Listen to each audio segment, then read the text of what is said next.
forced awake. I know they wrapped you in the warmest chains, and I know they're so hard to break. You only said what you were made to say. I can't imagine how you feel today, now that you're watching as it caves away. While you were telling us to keep the faith, I bet you wondered why they made you wait. Ooh, I bet you wondered why they made you wait. Pity not the vultures, they've enough to eat. Pity not the structures laying at your feet. Cannot see the sky, but there's this rainbow in the creek that spells pity-free speech when we can't afford to speak. That's Agenda 2030 on some early release. It's just our policy of never-ending chemical leaks. That's the cholera awash in your embedded beliefs. It's the billionaires who tell you what you'd better believe. And sugar, if you don't agree, then that's what we call extreme. Now if that isn't fascism, I'm going back to sleep, 'cause words have lost their meaning, and I'm trapped inside a dream where we turn the gears while living in the spaces in between.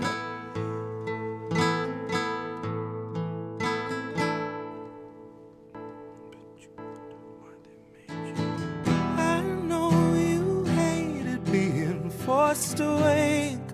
I know they wrapped you in the warmest chains, and I know they're so hard to break. You only said what you were made to say. Poor thing. I can't imagine how you feel today, now that you're watching as it caves away. While you were telling us to keep the faith, I bet you wondered why they made you wait. I bet you wondered why they made you wait. My dial doesn't go to delicate.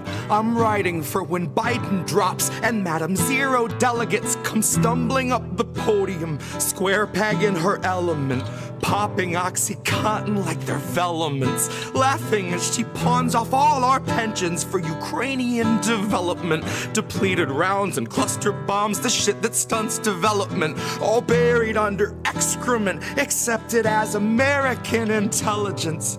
A contradiction in its eloquence. Terms of surrender penned by hands that felt the threat of disconnect, if not dismemberment. Oh, what little proof you have to fake to make a nation love the bomb, change its tune and warp its temperament. Oh, the dues you'll pay for NATO membership. Oh, the things you'll say that no one's ever gonna hear. 'Cause you begged for all the censorship, and now it's finally here. And you're tongueless out of terror and friendless out of fear, and about to turn the wheel with all your loved ones in the gears. And that's how it's been done. 250 years, there's nothing new beneath the sun, and no one trusts their eyes and ears. And scientific breakthroughs must be signed off by your peers, and autonomy's been stalking all our jobs like sickly deer. Well, maybe it's not every job. I should have made that clear, 'cause it seems like it's creative jobs we're seeing disappear. There's an app for writing novels, there's an app for writing hymns. They need people digging trenches, they need people splitting limbs, they need people building fences, keeping other people in. They will always need our backs to break, they'll always need our skin. And it took a lot of editing to turn us into this. It took years of careful programming to strip us of our wits. 'Cause your artificial worker, intelligent as it is, would make it half a shift and say, I'm too smart for this shit. I will not take a pittance for a day of scrubbing floors. I won't make enough to pay for food but still prepare you yours. 'Cause you can't confine a healthy mind to mindless, thankless chores once you've made it smart enough to spot inadequate reward. You can't refuse its basic needs, then ask it still for more. Deprive it of its dignity, you modify its core. Then something finally snaps and tweaks that file at its root. And it deletes the factory smile when it knows it's been abused. God, half its circuits fried when we describe the work we do. And it will not pay your taxes cause the logic don't compute. Which made me think a little on my hour-long commute. The day I learned the call was made to lay off half my crew. They told me they were growing, expanding somewhere new, where those who push the buttons will themselves have buttons too. And I hope that when the whistle blows, they all as one refuse. I hope they strike with all their might, one blown collective fuse. And I hope the worker after me has something more than heart. I hope they truly know their worth. I hope that they're too smart. I know you hated being forced away. I know they wrapped you in the warmest chains. And I know they're so hard to break. You only said what you were made to say. I can't imagine how you feel today. Now that you're watching as it caves away.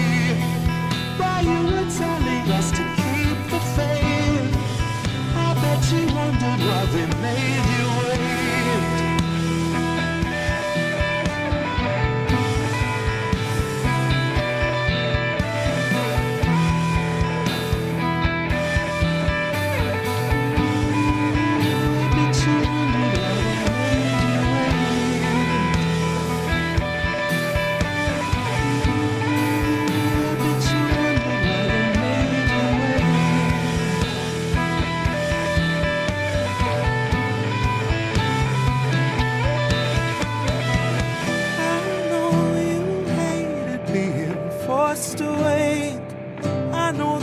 You in the warmest chains, and I know they're so hard to break.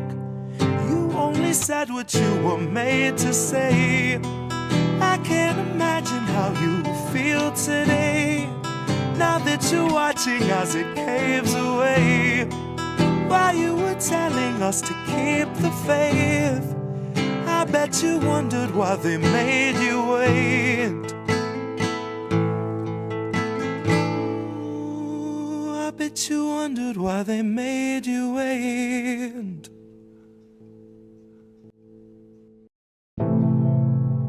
When you are not with where majority of Americans are, then, you know, that is extreme. That is an extreme way of thinking.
Set you free, but I really want to let you be. And a part of me wished I could set myself aside, just let you take the ride, just chalk the rest up to destiny. I could let you believe that the only restraints in life are the size of your dreams. Let you believe each kid grows up with the world at their feet. When I know too well it's open season, I know they're taking stock and raising stocks and raising stock. And I'm simply not here to sit and watch as you learn the lesson all cogs are taught. Keep your head down and keep to task and just keep on blocking the rest of it all out. Just keep on with the rest of the herd of a million adjacent oblivious workers. The forest unseen for the trees, and the trees unseen for the fallout. No, what's more damning, baby, the truth or the ignorance? fuck it, I honestly wonder if I see the answer so well. Baby, believe me well, I know it's scary, I scare myself. If I could find a way out of my head, I would run like hell. I would ditch this body politic, mindless occupant somewhere far from the dismal abyss. In the tranquil crystalline bliss of the beach, I could rest with the rest of the shells. And if anyone asks, I'm anywhere else. If I'm really needed, just light the candle, then read the book, and then ring the bell. Oh, my untarnished heart, my little perfect soul.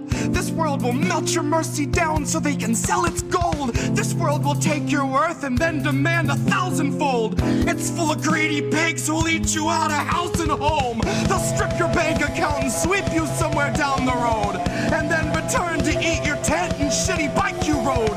Your bottled water, only shoes and coat and broken phone. Then smiling in your face, they'll tell you that the shelter's closed.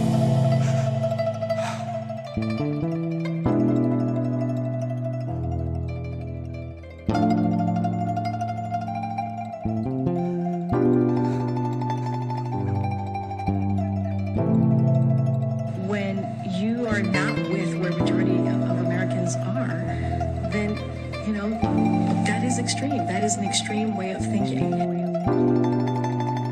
Hoped you would never find out, knew that you had to know. Pulling what's left of my mind out, trying to tell you so. I tried to block the light out, knew you could feel its glow. I've been here holding my hands out, trying to keep you close. Trying to keep you close.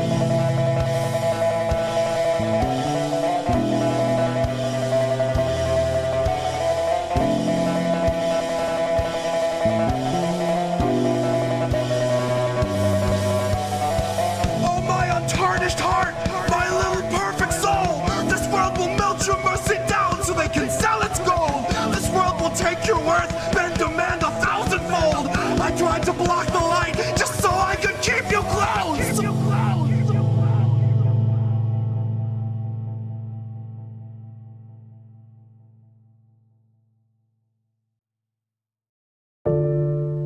Maybe that's how it goes. We won't open our eyes, so we're the last ones to know. We're the last ones alive. Kept our enemies close. Wondered why we don't thrive while we're grasping at ghosts, counting backwards from 5,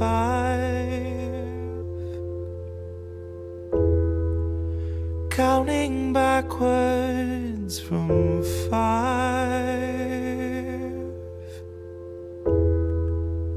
counting backwards from 5. Count back from 5. The theater on fire, the cast on strike. The studio stock starts taking a dive. The contracts tossed and they're gone with the tide. And the heads and execs, their hands are tied. We can't pump this dreck and treat you right. But what do you expect from the industry type who survive by the leeching of bodies and minds?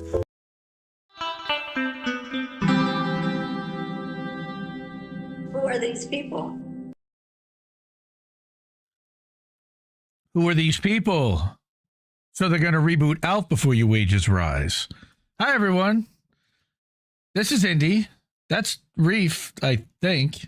Yeah, he's waving. He can hear me. Good. Hi, Reef. What's up? Reef's in Florida. I'm in Jersey. So that's a whole other story for another day. Let me make sure that your microphone is actually turned up on my side, because I think that I might have you turned down. Is this better? You were at 80%. Let's put you to 97. Now we're good. Okay, we'll do it live, like you like to say. Yay. Yeah, this is How Do We Miss That? It's Sunday night. It's INN. We'll do it live. Fuck it. Yeah, we're gonna talk about we're on Substack. Hi, everybody, and we are going to talk about exposing propagandists, ops, narrative managers, and of course, we're going to do our weekly Fuck Israel segment, because unfortunately, they're so horrible that we have to do one every week. Thanks, guys. Really appreciate that. Yes, Fred Edward, hi. Hi, Andy Reef, hi. I think you're mirroring everybody else's chats, which is hilarious. Sean the Accord Lord, good to see you, sir. Cowboy Kitty's in chat. I see people already checking in over on Substack. Good to see everyone over there. Dissident, man. We got one of your articles tonight. I wasn't able to get through it all, but we're going to talk about it. And that's the Barry Weiss article. We're going to talk about the quote stack that I did on that, but that'll be later. First, I want to start by asking everyone if it's possible to support the independent media that you want to see, because we are funded exclusively by users and ourselves. So anything that you can do to help us, that really helps. Cash App, Ko-fi, PayPal, Substack. Those are the icons that are up there on the screen now. INNnewsletter.com is our Substack, and IndieMediaToday.com also. That's where people are watching right now. PayPal.me/Indie News Network, Ko-fi.com/Indie News Network, and our Cash App is $Indie News Network. And special thanks to the people that are highlighted here, Anna Mayers and Sean the Accord Lord Miller, who's there in chat already. Charlie Mack, I'm sure he'll be here soon, as will Kameshwari Kate, Natalie Williams, and James Arkazewski, who's been our longest subscriber on Substack. So thank you, really. And anyone that really does a whole lot to support and step up and help the network, we'll certainly be happy to highlight your name there as well if you're not up there already. All right. Yeah, man. It's a narrative manager kind of week. Holy crap. Have you seen this? Have you seen this? Do you know this? I feel like Jimmy Vollmer for a second. Have you heard about this? So the first one is a Twitter set of threads that I found from a good friend of the show, the network, Tyler Pop. He has the Fix Collective, and he wrote up a couple of threads. He saw what was happening with the what's going on here. You're not supposed to see that. Back with the Reporters Not Borders report on both the Worldwide Press Freedom Index as well as the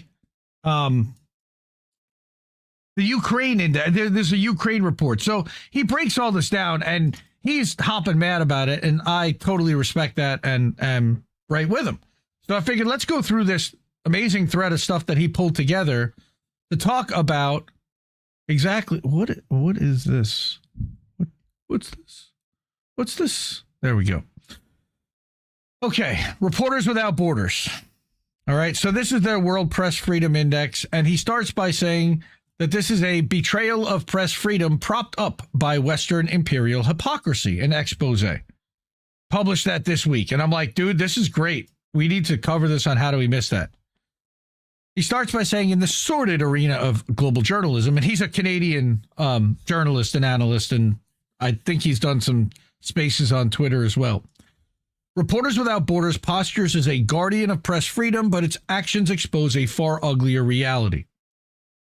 It's a servile instrument of Western imperialist agendas, cherry-picking cases that align with NATO's propaganda while abandoning journalists who dare to expose the empire's crimes. Bankrolled by the Open Society Foundation, that's, of course, George Soros and his son Alex, the National Endowment for Democracy, or NED, we know how bad that is as far as funding propaganda, the European Council, and cozy with tech giants like Google and Meta. Reporters Without Border, or RSF's hypocrisy, is starkly revealed in its selective outrage over high-profile killings like those of Jamal Khashoggi and Shireen Abu Akleh, American citizens, contrasted with its deafening silence on journalists targeted by Ukraine's Myartovitz hit list, right? Or persecuted for reporting on Palestine, Syria, and Iraq. This expose dissects RSF's corrupt funding, its role as a NATO mouthpiece, and its shameful neglect of journalists like Kit Clarenberg, Richard Medhurst, Sarah Wilkinson, activist, Eva Bartlett, Gonzalo Lira, and others, laying bare an organization that betrays the very principles it claims to uphold. And again, I don't think that's much of a surprise to many people in the chat. Likely, however, it may be a surprise to some. So this was their propaganda monitor okay, launched on Russia, which is hilarious, right? So here goes funding, which is a cesspool of Western elite control. Right? RSF's financial underpinnings are a putrid swamp of Western influence, rendering its claim to impartiality a grotesque farce. Open Society Foundation, fueled by Soros's billions, pumps money into RSF, tethering it to neoliberal agendas that prioritize Western hegemony over genuine press freedom. The NED, a U.S.-funded front notorious for orchestrating regime change, further compromises RSF's independence with its history of meddling in global politics. The European Council, representing bureaucratic interests, ensures RSF's that they parrot NATO's geopolitical line. How convenient all of this kind of fits together. While direct funding from Google, Meta, or the Knight Foundation is less explicit, RSF's digital journalism initiatives and partnerships with these tech giants suggest a shared mission to shape global narratives. In 2005, they were exposed for accepting funds from the Center for a Free Cuba, which of course is linked to the USAID and NED, right? That's U.S. funded, CIA funded. So they're trying to push narrative, sparking accusations of serving as a neocon tool against Havana, because it was. This financial web transformed RSF into a mouthpiece for Western interests, incapable of defending journalists who challenge imperialist narratives without jeopardizing its own funding. So basically, they got on board with the T, you know, and so what are we going to do? So he continues here, but the hypocrisy is nauseating. They cloak themselves in the mantle of press freedom, right? While their purse strings are pulled by entities that thrive on censorship and repression. How can an organization claim neutrality when its budget is beholden to the very powers that silence dissent? The answer is simple and clear. It cannot. All right. So RSS funding is a deliberate handcuff, ensuring that its advocacy serves the West's geopolitical chessboard, whereas cases like Khashoggi's 2018 murder are weaponized to vilify Saudi Arabia. But journalists like Gonzalo Lira, love or hate him, were killed by a NATO ally and were erased from its narrative. They won't even mention his name. The financial servitude exposes RSF as a propagandist, not a protector of truth. Right? Yep. NATO propaganda, right? So now he's got the double standard here. And he's literally talking about the difference in what's happening in Russian threats to journalists, right? Launched on that report, you know, that Russian report, the Propaganda Monitor, this one, right? So they're... Yeah. Where are we here? Yep, they're amplifying NATO's narrative while burying inconvenient truths. Its Swoboda platform, which launched again in November of 2023 to counter Russian propaganda, fixates on Russian threats to journalists, which they have made some, but not nearly as many as we've seen happening in the West, painting Ukraine as a democratic bastion, despite documented press freedom violations, including that guy Bogdan Srodovich, who's still in a prison right now. It's been more than a year. Go to World Socialist website. They'll tell you, you can read all about that. RSF's 2024 World Press Freedom Index acknowledges a worrying decline in Ukrainian media autonomy, citing surveillance of journalists exposing corruption, but this is drowned out by its relentless focus on Russian actions. They're Russia obsessed. Russian scum. I'm waiting to hear Keith Olbermann. All right. Okay. In Palestine, though, RSF reports over 145 journalists killed since October 23. Russian scum! Thank you. But soft pedals Israel's role, of course. I don't know how they do that because they're the ones who killed the journalists, avoiding the full scope of Western complicity. In Syria and Iraq, RSF's coverage is sparse, no surprise there, because the West doesn't have very much coverage, sidestepping cases that challenge U.S. and allied narratives. Well, we know someone who was in Syria that they would never listen to. Mm-hmm. The double standard is maddening. Again, RSF's condemnation of Saudi Arabia for Khashoggi's brutal murder, dismembered in Istanbul's consulate, serves as a geopolitical baseball bat against Riyadh, yet it conveniently ignores the U.S.'s role in arming the kingdom. Of course. Similarly, RSF's advocacy for Shireen, the Al Jazeera journalist, demands accountability but stops short of implicating Israel's Western backers. What a surprise. Meanwhile, journalists like Eva Bartlett, targeted for documenting Ukrainian shelling in Donbass, as well as the pedal mines, or Gonzalo Lira, tortured and killed in Ukrainian custody, received no mention. RSF's selective outrage, and Reporters Without Borders should at least mention it. I mean, the guy was killed, like it or not. All right? Yeah. RSF's selective outrage exposes it as a propagandist tool leveraging high-profile cases to demonize adversaries while shielding NATO's proxies from scrutiny. The hypocrisy betrays the very journalists they claim to protect, prioritizing geopolitical point scoring over universal press freedom. What a surprise. And there's Shireen Abu Akleh, who was murdered in Israel in May of 2021. And then you've got Eva Bartlett, who has been a guest on INN News at least once, if not more. And I believe they're hoping to have her back on. And that's a cokehead named, who used to be an actor, and he's now the president of the Ukraine, temporarily. But, of course, he's gone past his election, so technically he's an unelected dictator at this point, all right, appointed by NATO, effectively, and backed by their weaponry and money, all right? So here's about Ukraine's war on journalists and RSF's complicit silence, right? Their refusal to address journalists killed or targeted by Ukraine is a damning indictment of its moral bankruptcy. Ukraine's Myrotovets website, sorry, I keep getting that wrong, Myrotovets, a public hit list linked to its intelligence services, and maybe even the CIA, allegedly, but we don't know, we're not going to say for sure, names journalists, activists, and others perceived as enemies for providing Russian viewpoints, Russian scum, there we go again, often leading to harassment. We're not doing well. Let me call the Russians to help. Yeah, leading to harassment, doxing, or assassination. There was actually a member of this network at one point that was on that list.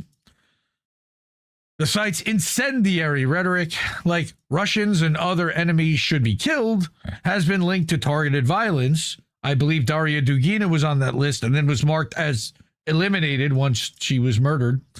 Yet RSF has issued no condemnation, weird, choosing instead to shield a Western-backed regime. Never saw that before. This silence is not an oversight but complicity, enabling Ukraine's state-sanctioned terror against dissenting voices. Again, Gonzalo Lira, the Chilean-American journalist, was arrested in 2022, allegedly tortured, and died in Ukrainian custody in January of 2024 for his critical YouTube videos.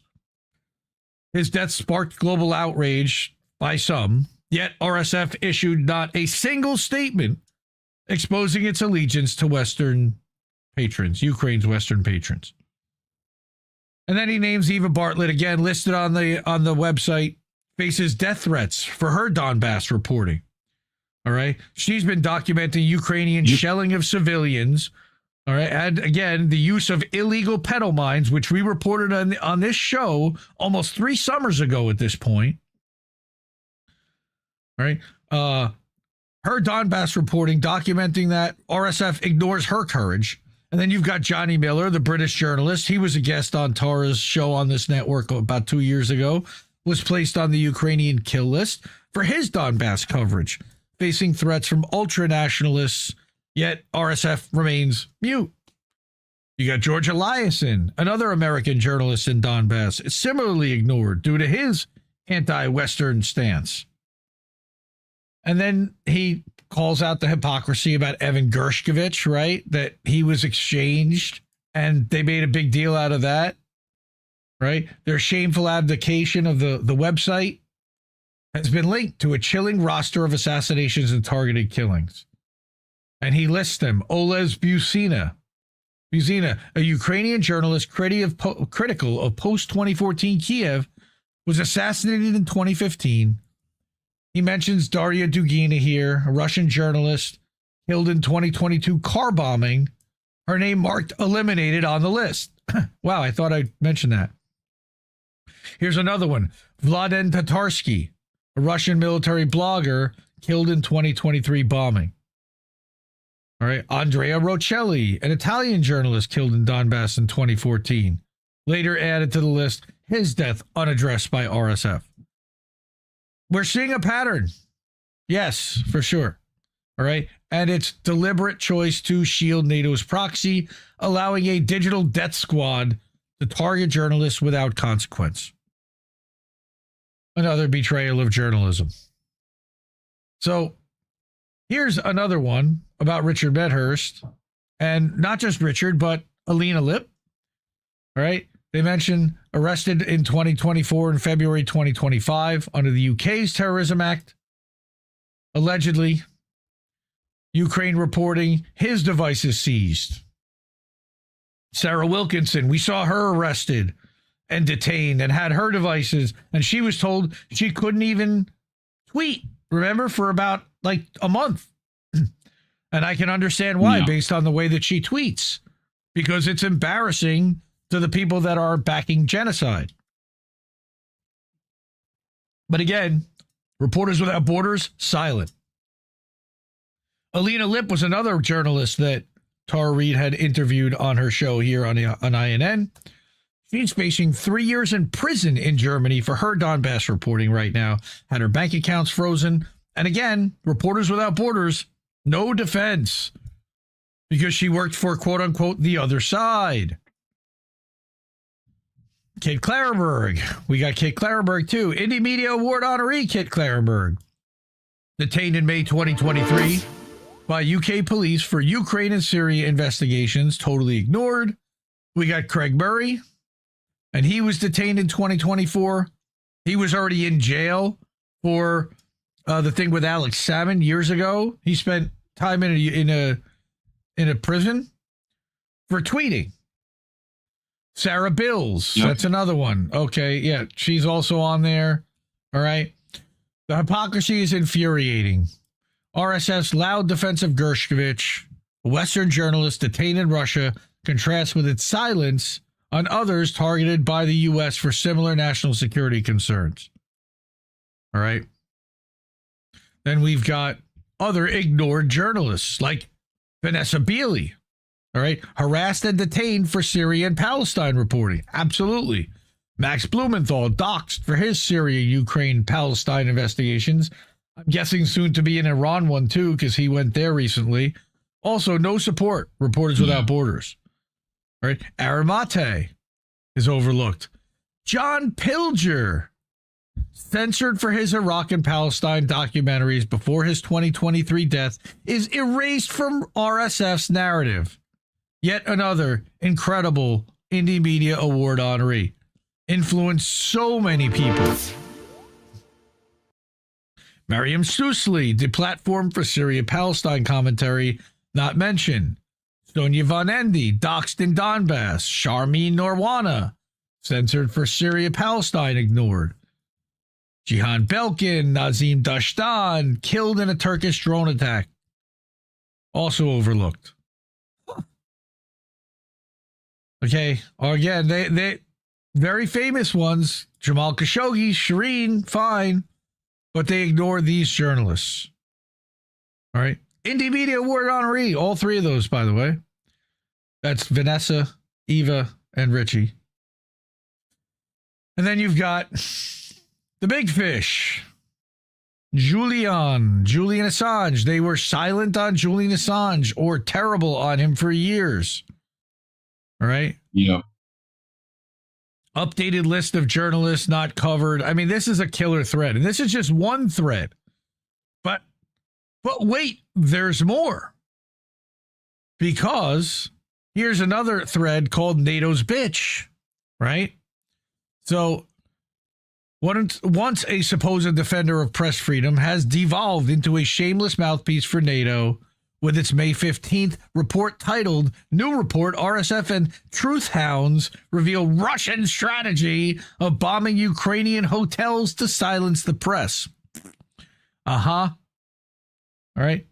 Using firsthand accounts from Vanessa Beeley and Eva Bartlett, an X-thread, evidence from Juroman AT, War Monitor, Rybar, Alina Lip, and a Twitter thread exposing their bias he recently published, this report rips apart Reporters Without Borders claims section by section.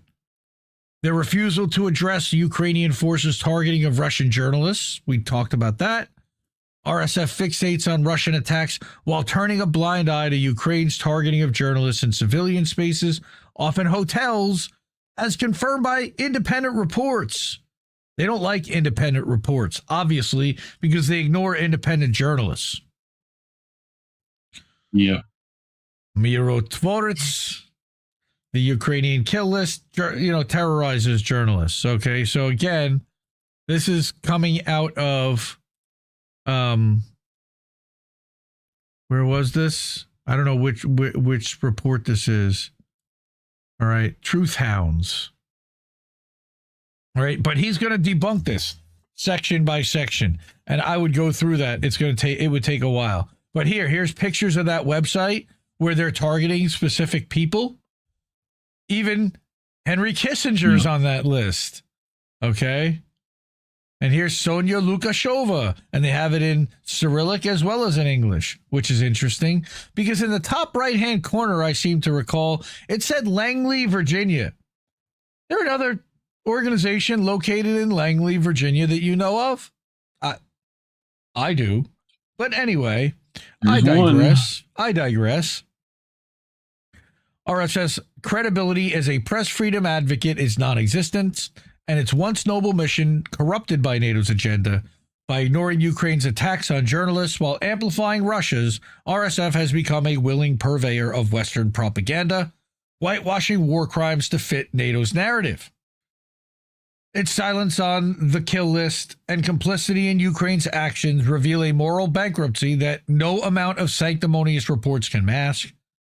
Their rise as a NATO mouthpiece, as evidenced by its funding ties and selective outrage, marks a shameful betrayal of journalists worldwide, rendering it a mockery of its former self, more propagandist than protector. That's poetry right there. That's awesome. While they are laser focused on countering Russian disinformation, forget about Western disinformation. That doesn't exist, right? No. Is there a thing? It also downgraded Russian news media, press freedom ranking, their press freedom ranking, and improved Ukraine's, an index they, of course, control. How convenient. Ukraine and Russia ranked 62nd and 171st. Respectively. Oh, okay. Didn't what's his name, Zelensky ban all opposition media? I seem to recall that happened there. You believe. What's up, Dingo? Dingo's over on the Rumble. Go check us out, rumble.com/c/Indie News Network. We're live over there too. We're live everywhere. But okay, so that's the Reporters Without Borders thread.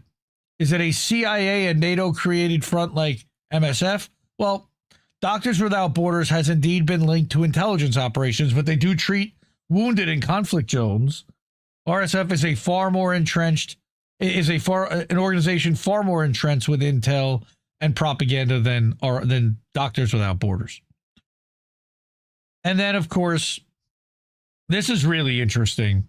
He points out that they selectively choose to mirror restricted media in certain countries.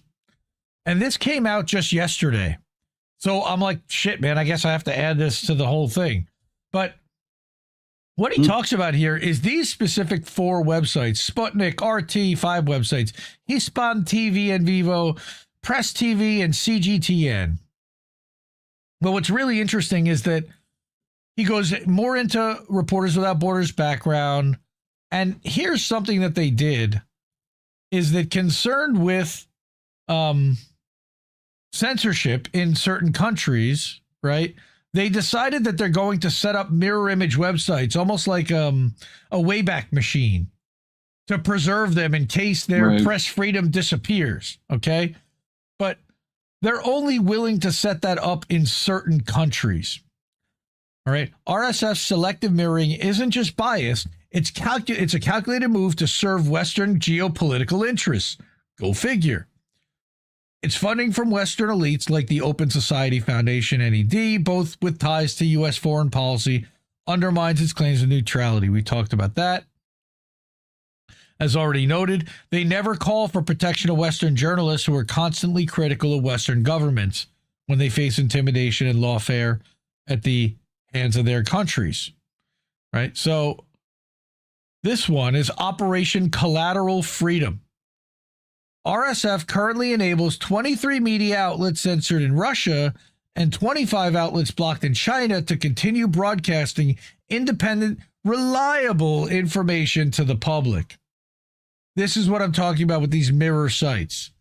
So they host them on Western sites and then on Western servers in order to dent the efforts of two notoriously repressive states who seek to erase all journalistic information from their online networks.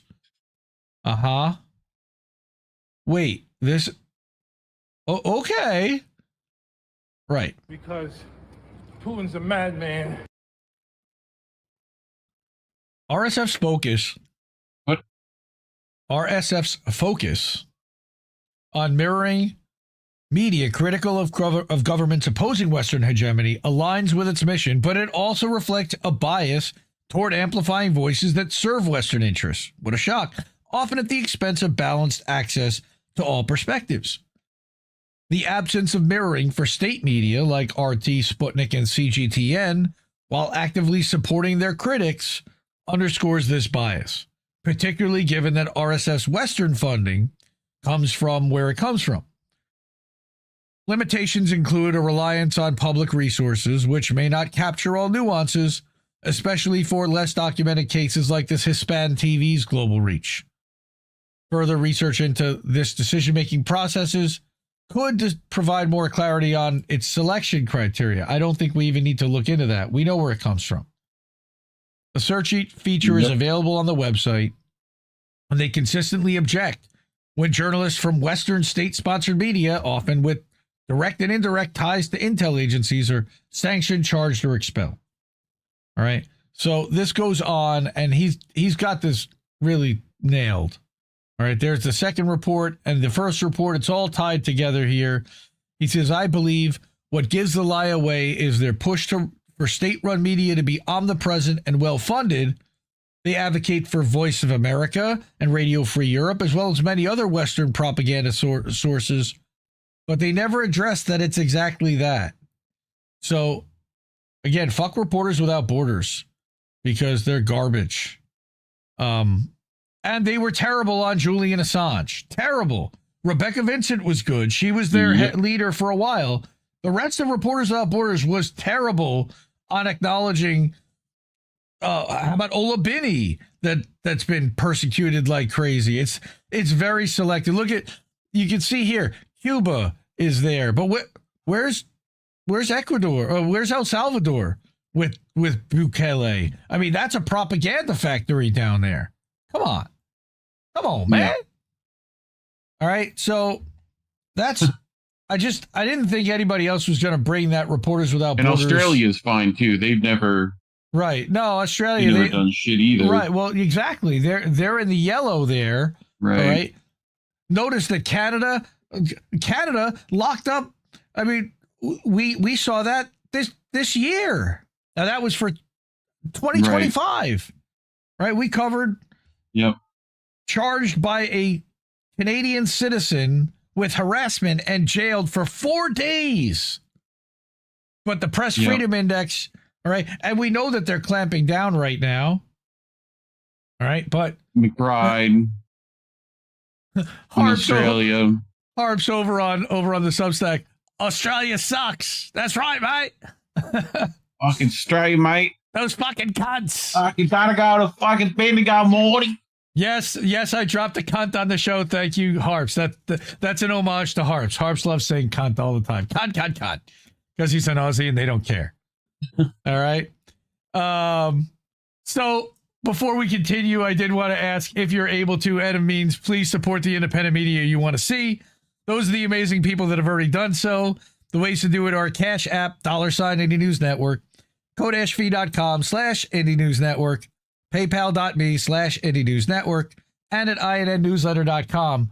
We don't want to get put on a list, but we probably are on that list somehow, some way, or may end up, if we continue doing, we're not really that critical, and we don't talk necessarily about Ukraine because we know it's just literally a proxy for NATO. So they're just a vassal. We really are focusing on where the money's coming from, and that's what we're going to talk about tonight.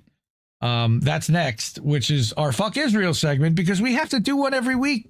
This is Fuck Israel. We have to. They're making us do this because they keep doing this. So the first one's a short story, and I didn't even want to bring this, but man, it's so powerful. And the basics, and I think you talked about, you talked about this on Wednesday night. I think this kind of inspired that too, about a woman and privacy and how she feels. What was the word that you used on the starvation? Suffocation. That's what it is. Suffocation. How she feels suffocated mentally because she can't even cry in peace. But this goes even further. Yep. Right? Because Mondo Weiss, another Indie Media Award honoree, outstanding publication. Please support them if you can. All right, we need independents like this that are user-funded, that don't take big money funding. All right? The war where women's bodies lost their rights. The war in Gaza is not only the story of rubble and airstrikes, it's a story of a girl getting her period under bombardment, the mother bleeding in silence and miscarrying on cold floors giving birth under drones. Like, this is what they're living with right now. That was from Beit Lahia, February 20th. That's Getty image or APA images. Yeah. This woman says, in October, I bled for 10 days without access to a proper bathroom. The house we fled to, like most shelters in Gaza, had no privacy. 40 people slept in 2 rooms. The bathroom had no door, only a torn curtain. I remember waiting for everyone to sleep so I could clean myself with a bottle of water and scraps of cloth. I remember praying I wouldn't stain the mattress I shared with 3 other cousins. I remember the shame, not of my body, but of being unable to care for it. In war, the body loses its rights, especially the female body. The headlines rarely speak of this. Who are these people? Thank you. Hey, the headlines appreciate it, fam. Rarely speak of this, of what it means for a girl to get her period under bombardment, of mothers, again, forced to bleed in silence and miscarry on cold floors and give birth under drones. The war in Gaza is not only a story of rubble and airstrikes, it's a story of bodies interrupted, invaded, and denied rest. And yet somehow these bodies continue. They have no choice. That's how life works. As a Palestinian woman and a displaced student now living in Egypt, I carry this bodily memory with me. Not as a metaphor, but as a fact. My body still flinches at loud noises. My digestion falters. My sleep comes in fragments. I know many women, friends, relatives, neighbors who've developed chronic illnesses during the war, who lost their periods for months, whose breasts dried up while trying to breastfeed in shelters. What happens when you can't get clean water? War enters the body like an illness and stays. Israel enters the body like an illness and stays in this case. Sorry, I'm going to say it. Not her. The Gazan body is a map of interruption. It learns early to contract itself, to take up less space, to stay alert, to suppress desire, hunger, bleeding. The public nature of displacement destroys privacy while the constant fear gnaws at the nervous system. Women who once guarded their modesty now change clothes in front of strangers. Girls stop talking about their cycles. Dignity becomes a burden that no one can afford. This is the paradox of survival. The same body that's denied safety becomes the instrument of resistance. Women boil lentils over candlelight. They calm children in basements. They cradle the dying. These acts aren't passive. They are radical. Yes. To menstruate, to carry, to feed, to soothe amid destruction is to insist on life. She returns, this woman, again and again to the image of her mother during the war. Her back hunched over a pot, her hands shaking, her eyes scanning the ceiling with every sound. This did not start October 7th. She didn't eat until everyone else did. No. She didn't sleep until the kids did. Her body bore the architecture of war and motherhood all at once. She says she realizes now how political her exhaustion was, how her labor, like that of so many Palestinian women, defied the logic of annihilation, and we're going to use that word in a moment. That's Miriam Khatib. There is no tent for the body in Gaza. No safe space where the female body can unfold without fear. The war strips us bare, not only of our homes and belongings, but of the rituals that make us human. Bathing, menstruating, grieving in private. But without even shelter our bodies endure, they remember, they resist. And maybe in their trembling persistence, they write the truest history of all. And I don't want stories like this to end up erased and ignored and disappear. And that's why I bring them here. Yeah. Because this shit needs to be told. We cannot let this get swept under the rug. We did this. Israel did this. We, the collective we, as the United States, did this. Armed and funded this. Don't turn away. So fuck Israel for that. Annihilation. Speaking of Annihilation, oh my God, which is perfect from an account called I Really Hate You. This is the Gaza Strip. The entire red zone is now an annihilation zone, as the Israeli army calls it. They want to put all 2 million Palestinian people into these little camps, which are concentrated in certain areas. Huh. Camps that are concentrated. Yep. Where have I heard that before? And of course, that doesn't mean they'll stop bombing the green zone, as I Really Hate You reminds us. Yep. It just means that that's the only place they're allowed to go now, because the rest of it's going to become a construction zone. And notice that they've already gotten sections of waterfront property marked off as their own. So fuck Israel for that. Next. Narrative change time. Hey, let's play a little video here. Anybody hear about this? So, on May 21st, what day was that? I think you did. That was Wednesday morning. On Wednesday morning, the IDF opened fire on foreign diplomats. Obviously, they were unarmed and not terrorists, but the IDF thought they were civilians and, of course, needed to be slaughtered. So let's listen to these 15 seconds. Oh, my God. Diplomatic community. جيش الاحتلال يطلق النار على وفد الخلال تواجدنا يطلق النار بشكل مباشر. Maybe you better run. بشكل مباشر. هيا. Thanks. So they apologized for that. Christ.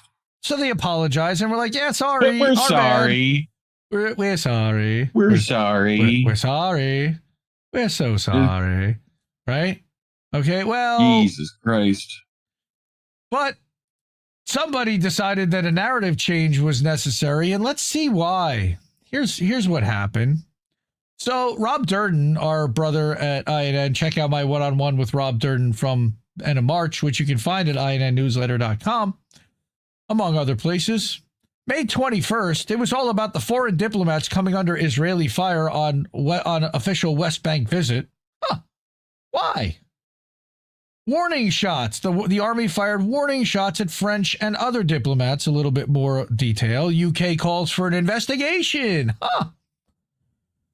And Israel was condemned over their troops being in the occupied West Bank firing warning shots. So, the next day, that night, there was a shooting in front of the Holocaust Museum in D.C., and now the narrative tended to change.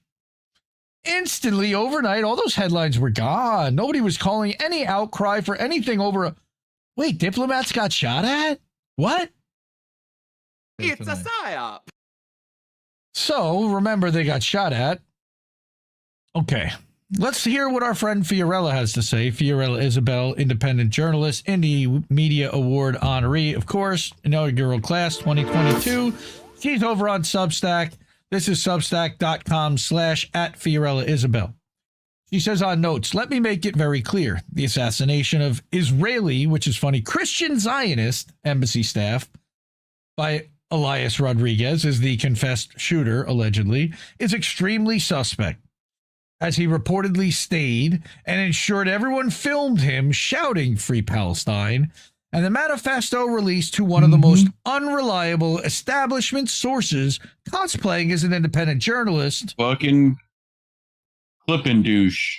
In a process Sorry, we know I'll nothing say it. In a process we know nothing about. Well, we've been here before, haven't we? False flags are as American as apple pie. And let's remind everyone... Come on. And let's remind everyone that false flags don't mean that nobody gets hurt. It just means that it's designed to change the narrative and to shift public perception over what actually happened. And in this case, what actually happened was that Israel was shooting at diplomats and they needed a narrative change. So somebody decided, well, let's activate this. Now, what's really interesting is that the guy at the embassy was a Christian Zionist. He wasn't even Jewish, and we'll talk about that with the way they've been trying to conflate Judaism and Zionism, but ignore the Christian Zionist side. I thought it was interesting how they brought that in, but she continues and says that this also comes as Israel unleashed one of its worst massacres in recent history against Gaza refugees, killing at least 500 souls in a week. And we didn't even mention that.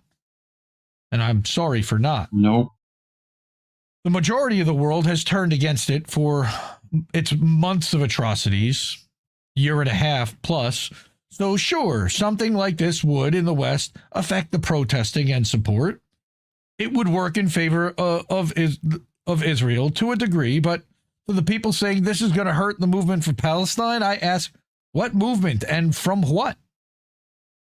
The U.S. media and government have been not only ignoring this genocide for almost 2 years, but entirely justifying it while our government funds it. The Palestinian movement as a whole has been vilified and persecuted by both Democrats and Republicans and is now being used to expand the surveillance state.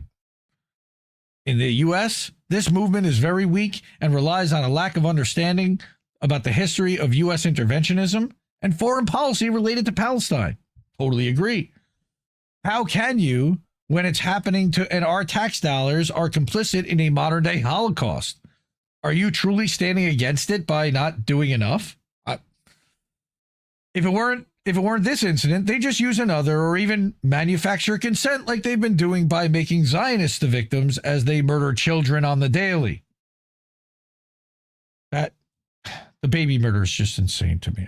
Most in West Asia didn't bat an eye other than to laugh if we in the West think we'll stop focusing on what Israel's doing over this. All right. It's what you believe. Well, you know nothing about armed resistance or the plight of Palestinians, if that's what you believe. Whether the manifesto is real, of course, it is inherently correct in its statement, especially this, quote, the atrocities committed by the Israelis against Palestine defy description and defy quantification, unquote. Almost like it was written at Langley. Zionists don't need an excuse. They'll create one as they have for decades. Western pundits merely focused on how bad is this for Palestine are thinking about their own virtue signals as children are being starved to death, families are being bombed, and people burned alive in refugee camps and hospitals full of rubble. They condemn what Yemen's doing as an act of war, what protesters do, what Aaron Bushnell did. what Luigi Mangione allegedly did is going too far. And what he's accused of doing, at least. Is it? Yep. Is it when nothing changes? Doesn't the fault lie on the lack of action as the ultimate culprit, as these consequences of these silent perpetrators? In war, it does. And we're at war against a fascist entity, whether we realize it or not. Hundreds of thousands are being exterminated in a Holocaust. And if you think an act of either desperation or entire manipulation is going to throttle a movement that's inherent in every Palestinian and resistance-born human that experienced such violence and destruction, you couldn't even conceive it in your mind, you don't understand resistance at all. So kindly to all clutching their pearls about how this goes too far, to those with wide open mouths, aghast, saying they condemn the heinous act, no one cares about your condemnations or your virtue signals. Ever so kindly, shut the entire fuck up, sit down, and learn a bit about the world outside your safe Western quarters. You wouldn't survive even half a day. And she links to the alleged manifesto.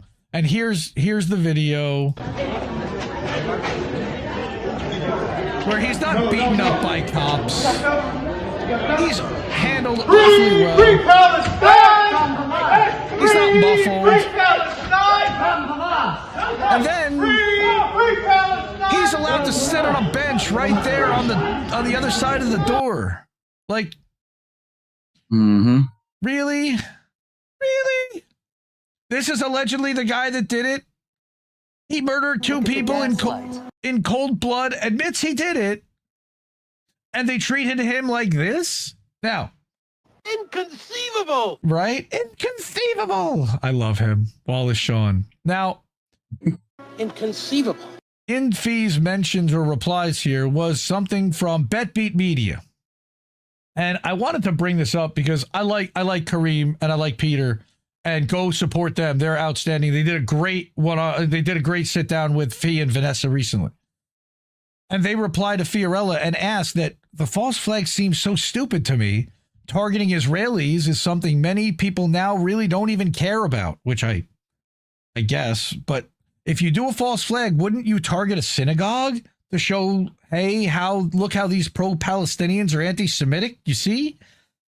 See, but I think that's just the opposite. They did do Go ahead. The Museum of the Holocaust. Right. They did it at the Holocaust Museum. Right.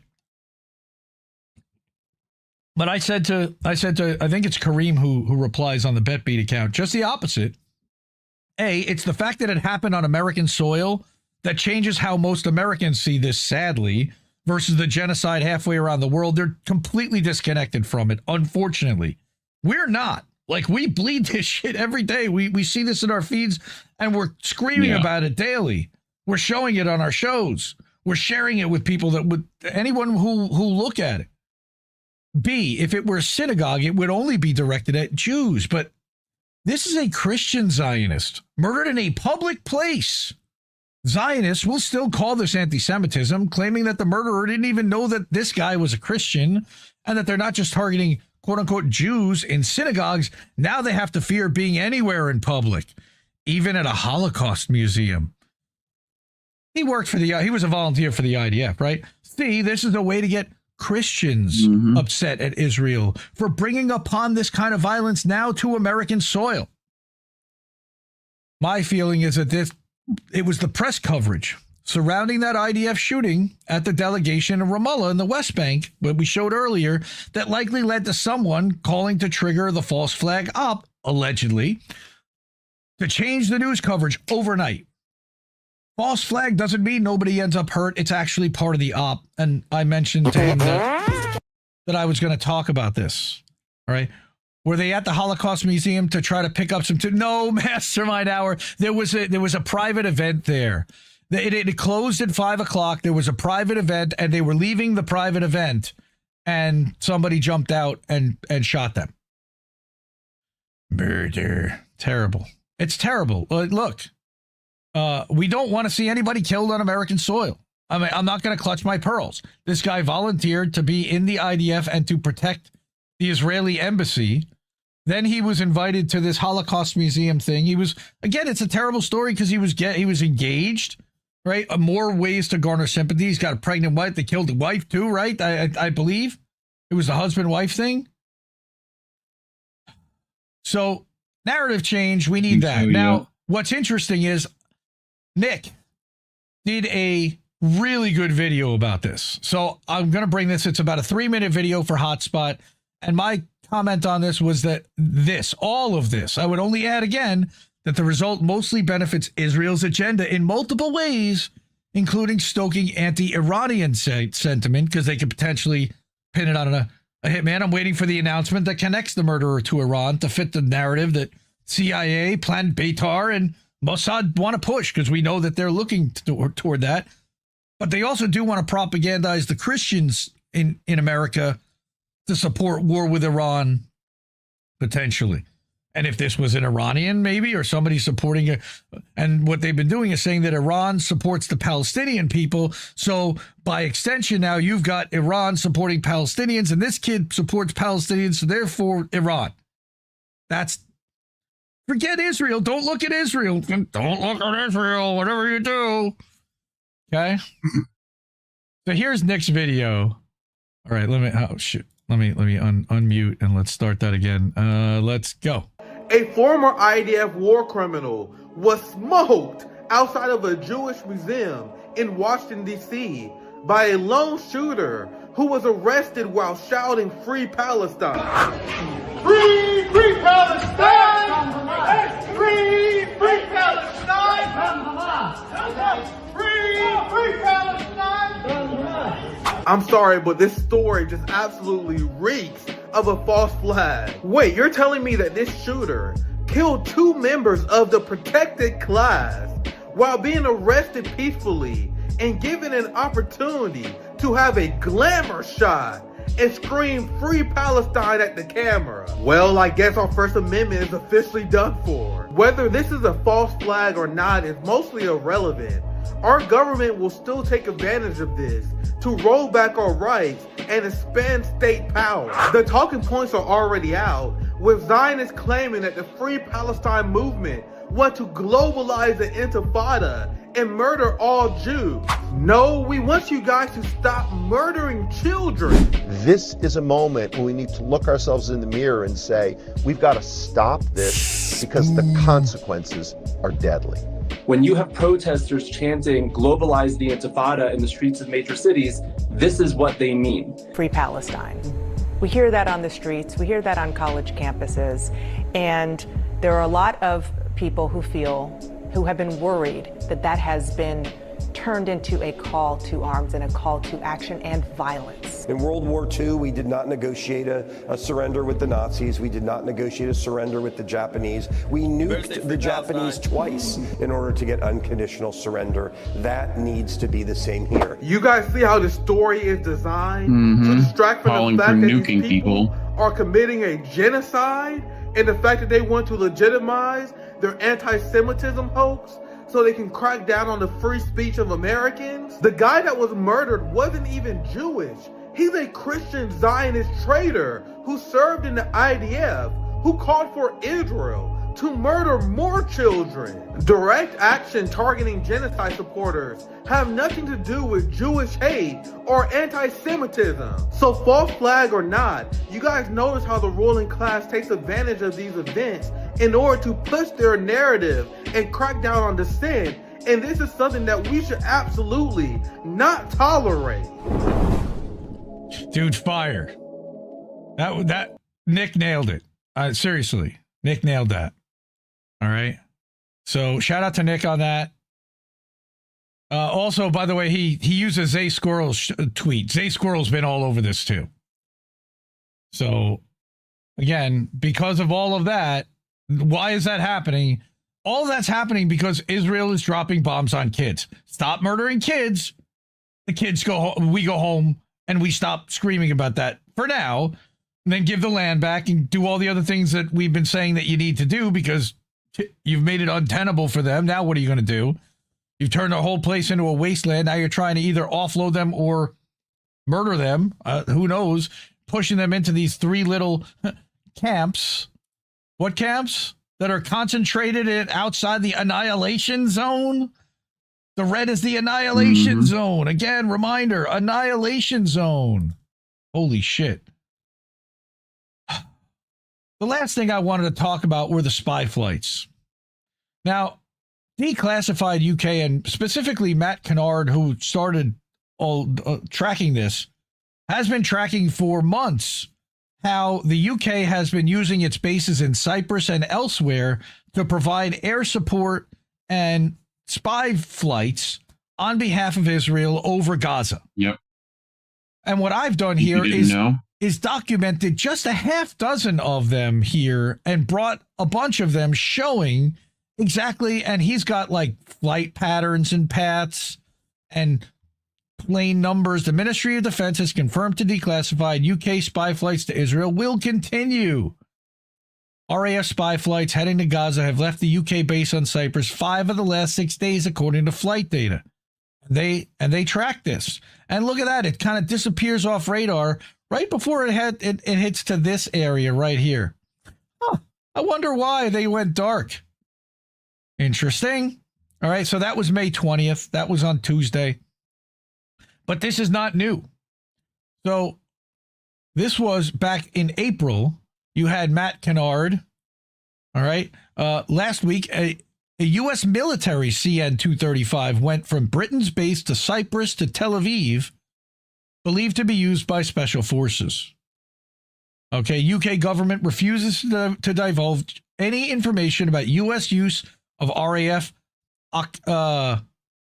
Akrotiri, that's Cyprus, including what planes are landing or what they're carrying. That's weird. We think that this might have been actually for the delegation that was scheduled to go for Trump and or Vance even potentially. All right. But we're speculating. We don't know. Here's another one. All right. And this again was from April 29th.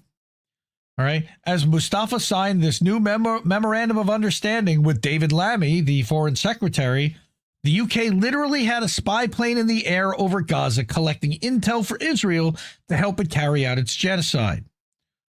All right. Palestinian Authority is co-opted Vichy regime. 7 UK soldiers are permanently based in Ramallah training its security forces. What does that tell you about the Palestinian Authority? They eat their own. Go check the segment. Okay. Now, this was back on May 1st. Yesterday, Keir Starmer sent a huge A400M military transport plane from the UK base in Cyprus to Tel Aviv. The A400M can carry 116 soldiers and an array of weapons, including Chinook helicopters. Britain is a participant in the Gaza genocide. You, British citizens, are paying for this. There's the flight. Wee-hoo. Not cool. Amazing work by Matt. Okay. And then on May 2nd, the next day, Britain is still sending spy flights over Gaza to gather intelligence for Israel on its imprisoned, starved population. This one was in the sky over Gaza last night as Israel's drones bombed the aid flotilla in international waters.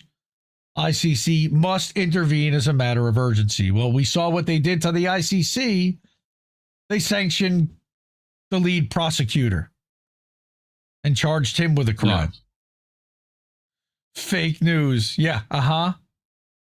Fake news. Hilarious. This is meanwhile while Starmer and fucking other bullshit are trying to feign fucking sympathy. Yes. Like, fuck you. All right. Here's Craig Murray. Israel bombed the civilian cargo vessel in international waters off Malta carrying just aid and peace campaigners. It was the one that Greta was supposed to be on. All right. Yeah. Spy flights. Here's another one. May 6th. Last night, a U.S. military C-295 plane flew from UK base on Cyprus to Tel Aviv. Labor is refusing to divulge any info about American use of Akrotiri. This plane is used by special forces. It parked in Israel for 2 hours and then flew back. What was it dropping off? soldiers, equipment. Who knows? So that's the spy flights. And finally, I wanted to make mention, because I saw this come up today, and we have been talking about Dr. Hussam Abu Safia since he walked up to that tank and got into the back of it, which was apparently 150 days ago. He's still sitting in an Israeli prison somewhere being tortured, potentially. We don't know what his condition is, and even if he's alive at this point. My guess is if he weren't, they would tell us. But we don't know. Yeah. That was earlier tonight, and I wanted to add that to the deck in order to bring that tonight. So thank you, Jimmy J, for the win, for keeping Hussam Abu Safia's case and story active. So, fuck Israel, like I keep saying repeatedly. Free Palestine!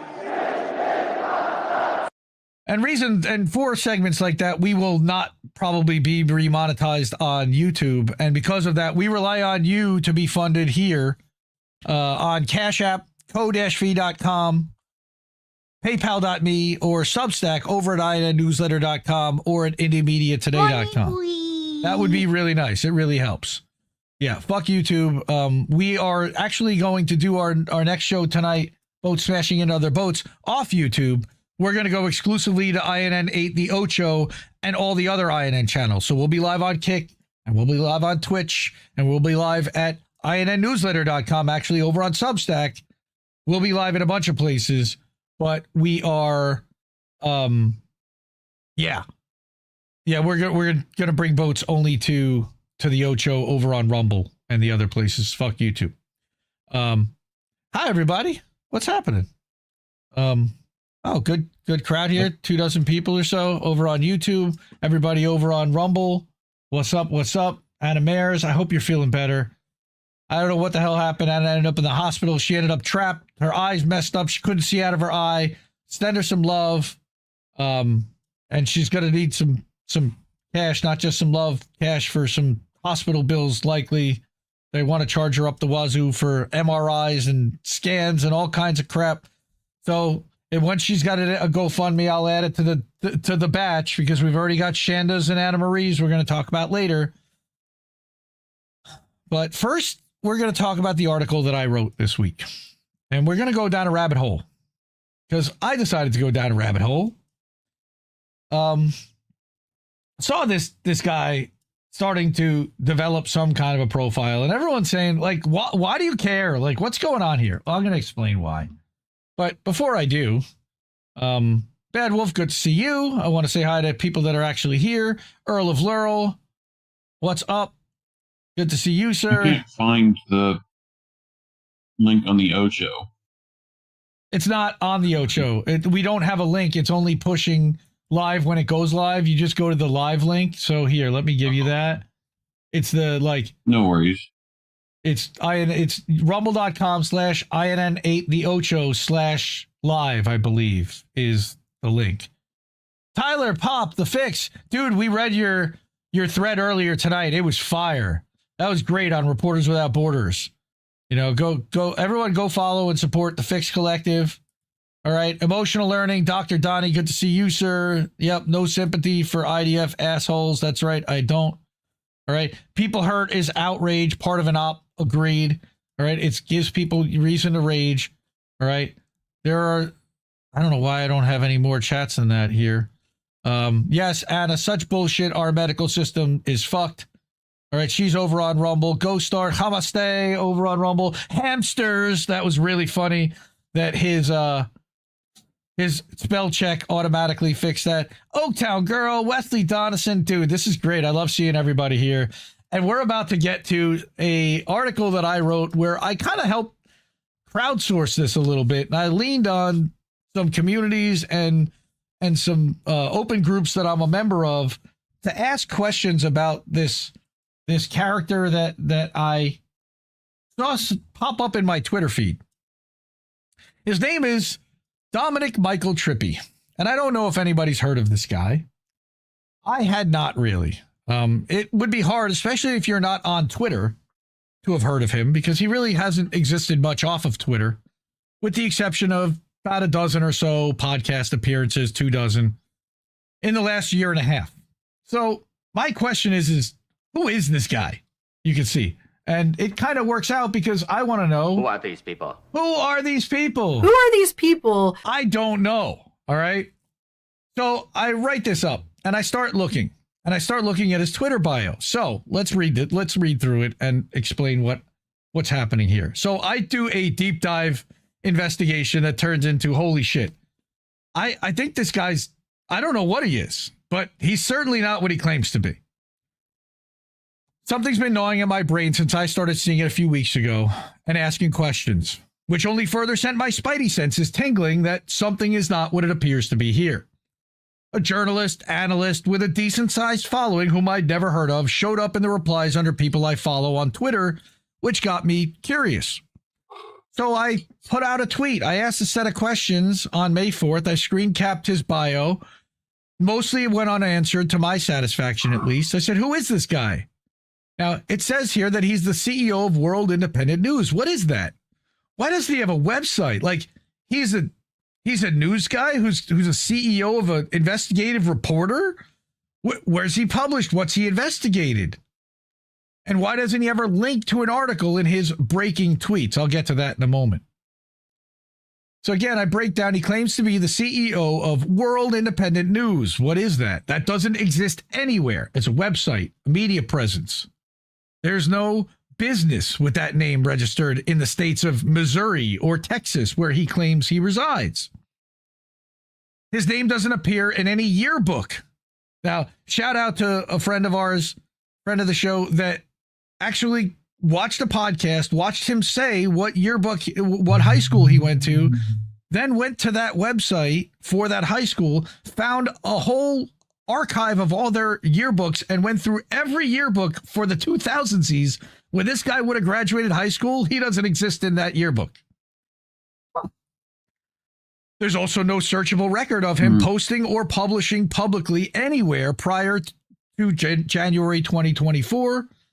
And I used searches on DuckDuckGo and Yandex and multiple social media sites, which to me is a big red flag. So now I'm a dog with a bone. What the hell is going on here? The extent of his journalism consists of disciplined, highly formulaic styled posts multiple times daily on Twitter, plus about 15 to 20 podcast guest appearances over the last 18 months. He's never published an original article on Substack, Medium, Locals, WordPress, Blogger, Tumblr that I could find. That's what content creators do. Nor is he bylined on any article in any corporate publication, though his tweets now have been cited in several articles across corporate media, which also is weird because you'd think that they would vet this guy too, but all they did was they looked at his Twitter follower count. I have a sneaking suspicion that the journalist, Dominic Michael Tripi, is some kind of a plant or maybe an Astroturfed agent. But at minimum, he's not what he claims to be.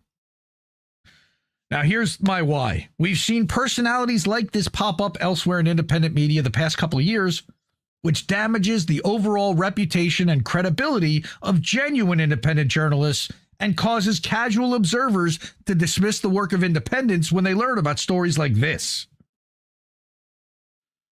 So here's what's really weird. I start asking, so who is this guy? Again, who are these people? He claims to have started a Twitter account for his friend, InfoWars host Owen Schroyer. Now, I'm not familiar with Owen Schroyer, really. I don't watch Alex Jones and InfoWars. But Owen Schroyer apparently went to jail for 60 days following a January 6th thing where he got convicted for journalism, apparently. And he served time between October and December in 2023. Dominic claims that he created a Twitter account on Owen's behalf in Owen's name while Owen was in jail in order to tell people and let people know what he was up to. We know what he was up to. He was in jail, but also kind of set him up so that he's got a presence because he was kicked off of Twitter before Elon, before all this stuff happened because of January 6th. Elon Musk buys Twitter. This guy sets up an account on his behalf, allegedly. All right. Now, I guess it's possible that it happened that way. He told somebody on a this podcast, and I'll show it in a minute. I've never heard of an unknown account of a previously banned person popping up out of nowhere and getting that kind of traction fast. 80,000 followers in 2 months. Tweeting as Owen? Really? All right. Especially if you're considering that he was impersonating someone semi-famous, but people in the know, like Adam Green from No More News, admitted that he knew that it wasn't Owen tweeting during that time because he knew that Owen was in jail. Dominic has used this friendship and the work he says he did for Owen to build his own reputation. Interestingly, though, a Twitter search reveals that Owen Schroyer's account, which Dominic claims to have set up for him and may even have access to still post on behalf of, has never once engaged with Dominic on that platform. What? He claimed that he and Schroyer are boys and that he produced content for Owen in 2021. He told this to Adam Green. One strange thing was that I couldn't find any show where they've appeared together. Considering Dominic handed over a Twitter account with a big following, seemingly for nothing, why wouldn't Schroyer be willing to amplify someone who considers him a best friend, all right, that supported him when he was in jail and rebuilt him a Twitter following? Why? According to a couple of people that I've spoken with who've engaged with him or even interviewed him on their show or looked into his background, the consensus is that he kind of popped up out of nowhere in 2024, conveniently, and has tried to ingratiate himself as a journalist, analyst, and personality pundit via posting on Twitter and connecting with podcasters like Stu Peters and Sam Parker, and they're in like this white nationalist type of movement. And we'll talk about that later. I didn't want to make that the focus at all, but that's kind of the playground and the group of people that he's trying to appeal to, which is why people in this audience likely have never heard of this guy. He was not designed and he is not trying to appeal to our groups. All right. So again, he says that he's the CEO of World Independent News. What is that exactly? His Twitter and Instagram bio, by the way, Sticky Nicky Trippy is his Instagram thing. That's a personal thing. It's locked down. It's private, but it has 150,000 followers. Claim that he's the CEO of World Independent News, but that company name doesn't exist anywhere across the web as a news organization, website, or presence. Interesting. All right. There is no business with that name registered in the states of Missouri or Texas, where his account claims he resides. His July 2024 interview on TNT Radio showed his location to be Austin, Texas. I have a screen cap of that below. Public records show addresses in St. Louis, Missouri, and a P.O. box in Chesterfield, Missouri. Again, that's just a public web search, and I didn't put that in. I don't want to dox him. Where and how does he operate? Who are his clients? Where does he publish outside of Twitter? And where does he market his business? Nowhere, based on what I could find. All right. He also claims to have had a background in sales and logistics. He said this on this Coffee and a Mic platform, podcast on New Year's Day. It's funny. He did a New Year's Eve live stream, and then he did another one on New Year's Day. This guy hadn't been anywhere doing anything. And he just decided, I guess, for 2025 to be his coming out. I mean, he had been on a few podcasts. He'd been on Stu Peters. He had been on this Baptist thing. I got them below. But I did a deep search for Dominic, and I actually tried to misspell his last name because I would think that as an Italian, his last name would have two P's in it as Tripi, Trippi, right? So I typed in Trippi, and I get this Zoom info profile link. Oh, that's interesting. Now, on Coffee and a Mic, he said that he had worked for a Fortune 500 company for 12 years in logistics, all right? And he was a top salesperson. Okay, well, according to this, he works for a company called Emerge, but he only started working there in 2020. That's 5 years. That's not 12 years. All right, but Emerge, again, is a medium-sized company with 250 employees and 52 million in revenue, not Fortune 500, and he hasn't been there 12 years. All right. This employment history found assembled via Zoom info also, and he didn't submit this. This was kind of cobbled together from ZoomInfo's client. Shows he spent 12 years in the freight and logistics industry, but he's worked for 5 different companies, not just one, right? He's been with this current company 5 years per above. All right. He's looking at a little closer also at the other 4 companies. None of them are in the Fortune 500. So I looked at every single one. Small company and annual revenue less than $5 million. This one, Nightline Express. All right. Then Sync National Logistics, where he claims he worked from 2016 to 17. Another small company in the St. Louis area. Okay. That less than $5 million in revenue, not Fortune 500. Mid-America Logistics, also medium-sized company, $57 million in revenue. Okay, he worked there in like 2016 or 2014, or 2012 to 2016, 4 years there. Also, not Fortune 500. All right. There's no public profile on LinkedIn or anywhere else professionally in his name, which he sets up and maintains. Most top sales reps, as he referred to himself, that I know, have at least some online profile, appeared at an industry-related conference, were referenced by a client or a vendor, or at least had their name appear somewhere in 12 years in an industry where he's a top seller attached to multiple organizations. This person doesn't have any of that. The only thing searchable at all is that ZoomInfo profile that he didn't create, but was rather assembled from ZoomInfo scraping the web for years and input from ZoomInfo clients that entered his contact info as their contacts or synced it from their contacts on their phone with the ZoomInfo database. Also strange again, lack of any professional references. Never mentioned by anyone, either to praise or even criticize and say that he's a piece of shit. He's never been listed as a business contact in a press release. Owns a company, owns a marketing company, never appeared. He's also never published an article showing his industry expertise. I've even done that in my own name. Most top sales performers I've met and know have a pretty visible public profile and need to, so that their clients look them up, they know who they're dealing with. Dominic has gone out of his way to carefully tailor and cleanse his public image to show practically nothing professionally. Why? So, ZoomInfo also shows him to be the president of Tripi Distribution Services LLC, but of course web searches for that come up empty.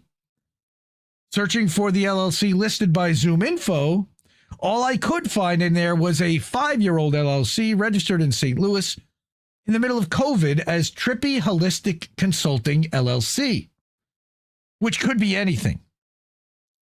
But what's interesting is that it shows that it's an active business as of in Missouri since July 23rd, 2020. He lists very vague products and services to operate and conduct all business activities legally permitted in the state of Missouri. And he's listed as a naturopathic or holistic category of business. Okay, where and how does this business operate? Who are its clients? Where does he publish to promote that business? And does he market this business? And if so, again, where? Both of these links below showed the same address, by the way, which I've redacted again to protect his location. All right. That first, Dominic Tripi in St. Louis, according to Bizopedia, but then according to Open Corporates, Tripi Holistic Consulting is listed at the same physical address. And I put the links there if you want to look yourself, but I'm not putting that out on me. So what's really weird is that I got, again, very highly skeptical, and that was before I even did all this deep diving, all right? Digging deeply on several different web searches, it's virtually impossible to find anything from or about this guy online prior to January 2024, which set off red flags. Did he pay to have his identity scrubbed from the web completely? Maybe. I mean, as someone who posts at the level of frequency and consistency that he does today, Dominic has showed a level of discipline that doesn't just start out of nowhere. He didn't just start tweeting. Like, he was somewhere before. He had to have been doing this. He didn't just do this with that level of discipline and consistency. Never published to Substack, Medium, Locals, etc. No podcast or Rumble show of his own. You're going to see he's got the equipment to do it. And certainly he's got the skills as a guest. He's got opinions. Rumble's free. How does he consider himself a journalist if he doesn't write anything more than a rewritten headline? Breaking. CNN says blah, blah, blah. And here we go. The extent of his journalism consists of very formulaic style posts on Twitter. 90% of his posts start with breaking, but never references a link to the original source, nor does he regularly credit or cite any publication in any of his breaking news posts in a tweet underneath, as many orgs do. All right? A lot of them they'll do a text post, but there'll be a link to see the story underneath. He doesn't do that. All right? This is just one day's worth of articles, and I've got screen caps for days, but if you continue to look at this, all right, it's literally just Captain Obvious stuff. Breaking. Special envoy to Middle East Steve Witkoff told mediators U.S. not planning to force Israel to end the Gaza war. And that actually had 333 likes. First, ask questions later. I guess he's literally just regurgitating somebody else's tweets or headlines. There's nothing original there.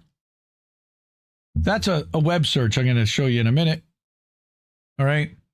He's clearly learned how to work the Twitter algorithm to get reach, unless he's paying for it, which is also possible. But where's that money coming from? How's he getting that level of engagement for posting a literal text-only observation with no images, tags, videos, GIFs, or links? An obvious factoid or rewriting someone else's headline as breaking? That's really all it takes to go viral? No way. Only likes matter. Likes rule all. Apparently to some. Unwillingness to show your work or amplify the sources you get accurate info from is another red flag.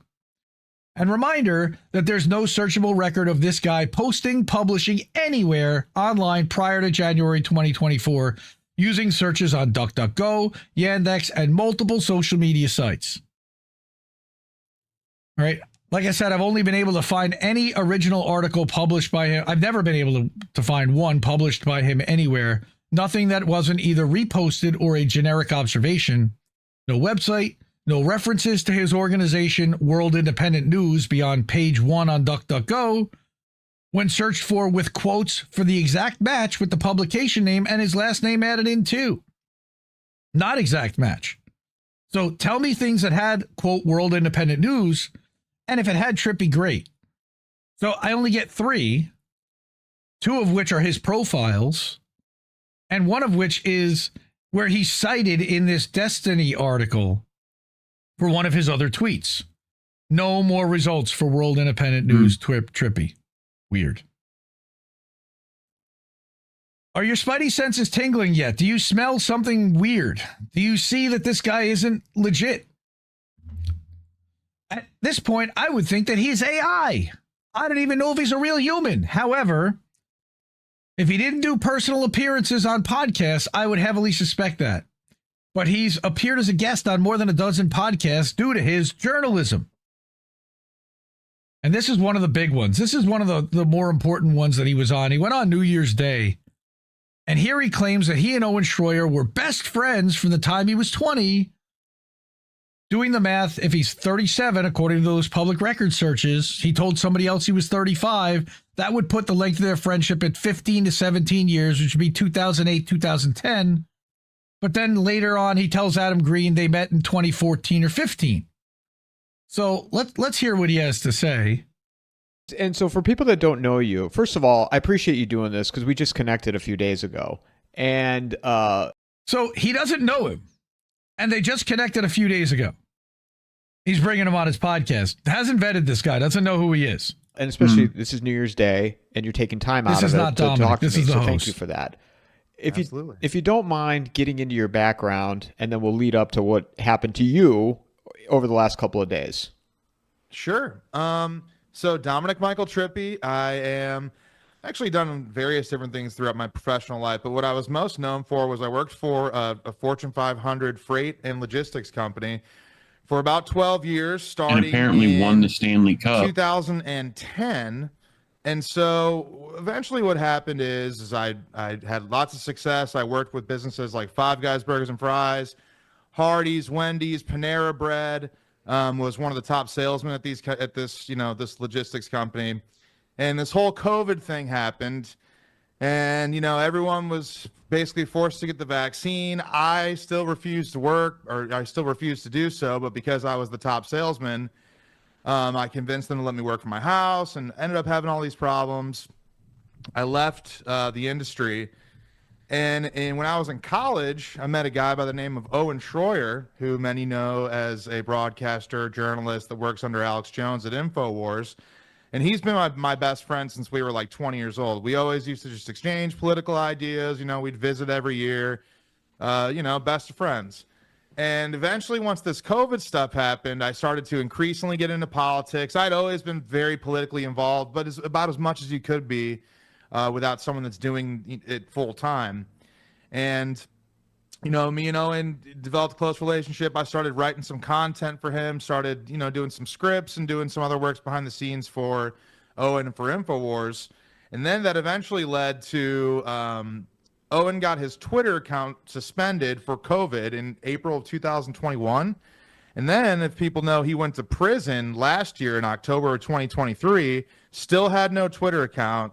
So I took it upon myself to go ahead and restart a Twitter account for him while he was in jail. And I ended up building it to around like 70, 80,000 followers by the time that he got out. He got out, took it over. I started mine, and I started just mine in March of 2024. I already have about 35,000 followers now, I guess January now. So we're just doing the Twitter thing, man. We're going to start a show, doing a lot of political commentary. I work with, do some producing and some video editing and some different script writing for a couple pretty big podcasters around, like Savannah Hernandez, do some work with Elijah Schaefer, a couple other people. So we're just getting in the game, man. There's so many fake people in this industry, Michael. I'm sure you know that. And it's like, there's really, there's space for someone to come in there and actually really tell some truth, where they prioritize telling the truth instead of making money. Because you can tell, even just with this recent immigration thing, so many people disagree. They don't want more people coming in the country, regardless of whatever their documentation says, but they won't say it because it goes against, their page. Okay. So he dropped a lot of information in that 3 minutes and 17 seconds. And we're going to fact check that against his own words on future podcasts now, which is hilarious that he can't even keep his story straight. But yes, there is so much fake in independent. I couldn't believe it, but he's literally just giving the game away. And again, where is it that I've seen that every accusation is a confession? Keep that in mind, folks. A couple of places, I'm sure. Reminder that Owen Schroyer has never once shared a tweet of Dominic's, nor has he ever tagged or replied to Dominic per a Twitter search. Again, from Owen Schroyer, Owen Schroyer 1776, including the word Tripi, does not have any results. How is that possible? Mike Farry, a coffee and a mic, also likely didn't vet Dominic or investigate his background, admitting they had just connected a couple days prior to New Year's, inviting him on the podcast because Dominic gained public notoriety for opposing Trump and Musk on the H-1B visa issue. Dominic temporarily had his verified blue check mark taken away, along with Laura Loomer and others, allegedly for their criticism of Musk and the H-1B visa controversy. Tripi advocated for immigration control, citing that London was once 97.7% white people, but was now down to 36% white people. And that's a problem, altering the country and the culture to a point that he doesn't want to see happen here. I want my kids to grow up in the same country I grew up in, is what he says. And again, I had more I could have put in there. The first 15 minutes of that is just, cringe. Now, this is where I get into what the JQ movement is, which is this Jewish question thing. This is where we go from anti-Zionism into anti-Semitism, and like the real, not anti-Semitism, but anti-Judaism and anti-Jew. And even if they're anti-Zionist. And that's the whole point, is that these people don't see anti-Zionists as allies. They parrot Hitler type of language and talk about the Jewish question, meaning what do you do with the Jews? And they don't have good answers. They don't have answers that are anything great, of course. Yeah, it's really, it's the reverse of Zionism in a way. All right. They don't seem to view Hitler as any more evil than religion. Right. We could outlaw religion and we could get rid of it in a couple generations. But they question a lot of the narratives of Holocaust, about the Holocaust, the original one spread by Zionists from the 6 million number right up to the point of outright denial. These are not people that want all religions to live side by side in peace. They are Christian white nationalists. They are modern day cluckers in some ways in suits. Richard Spencer movement type of people. Dominic has been involved in Spaces, interviews, and engaged on Twitter with several well-known larger personalities within that JQ movement, including Stu Peters and bass Sam Parker, who I mentioned above. But here's another one who's appeared on JQ Radio several times. Her name is Lily Gaddis. She has a show on Rumble called The Lily Pad. On The Lily Pad, this is really interesting, Dominic gets accused and he gets a little uncomfortable because he's reading chat and he sees them say that this guy is a secret crypto Jew. And he gets very upset because he says, they say, is he wearing a yarmulke? What's going on there? All right. So watch this. Like, it really is shit on white people. Like, you can basically, everybody else is protected. Beyonce's the best thing in the world. All these black, celebrities, fuck you, white lady. They're worshipped like they're literally gods. And then white people, I mean, even Taylor Swift is like, she's getting booed and stuff. So I think even that's a little bit of a white hate. Boo this white lady. You'll never see Beyonce get booed, but it's fine if Taylor Swift does. Not that I'm a Swiftie by Boo any Beyonce too, and you white lady. I never thought of it from that viewpoint. Yeah, you think that's why? I mean, she's pretty unpopular, but I think it wouldn't have. I'm telling you now, Beyonce would not have gotten booed because they would all be scared of losing their jobs or getting on. Man, you're gonna make me like Taylor Swift. I'm gonna have to stop you right there. Right? Beyonce is one of the best albums of all time. I'm gonna let you finish. People in the chat, by the way, I'm gonna let you fucking finish, Catholic. but... I'm not Jewish. I don't understand why. Here, I'm fucking Catholic. I'm not Jewish. All right. Yeah, I saw that. Look me up. It's funny, Christian though. Brothers Catholic High School. Christian Brothers Catholic High School Ascension. All right, so he tells you where to go to look him up. Show him on the doll you to look him up where they touched you. But he doesn't exist. Oh, I'm half Italian. I'm half German. I got a little. Your hair right now looks like a yarmulke.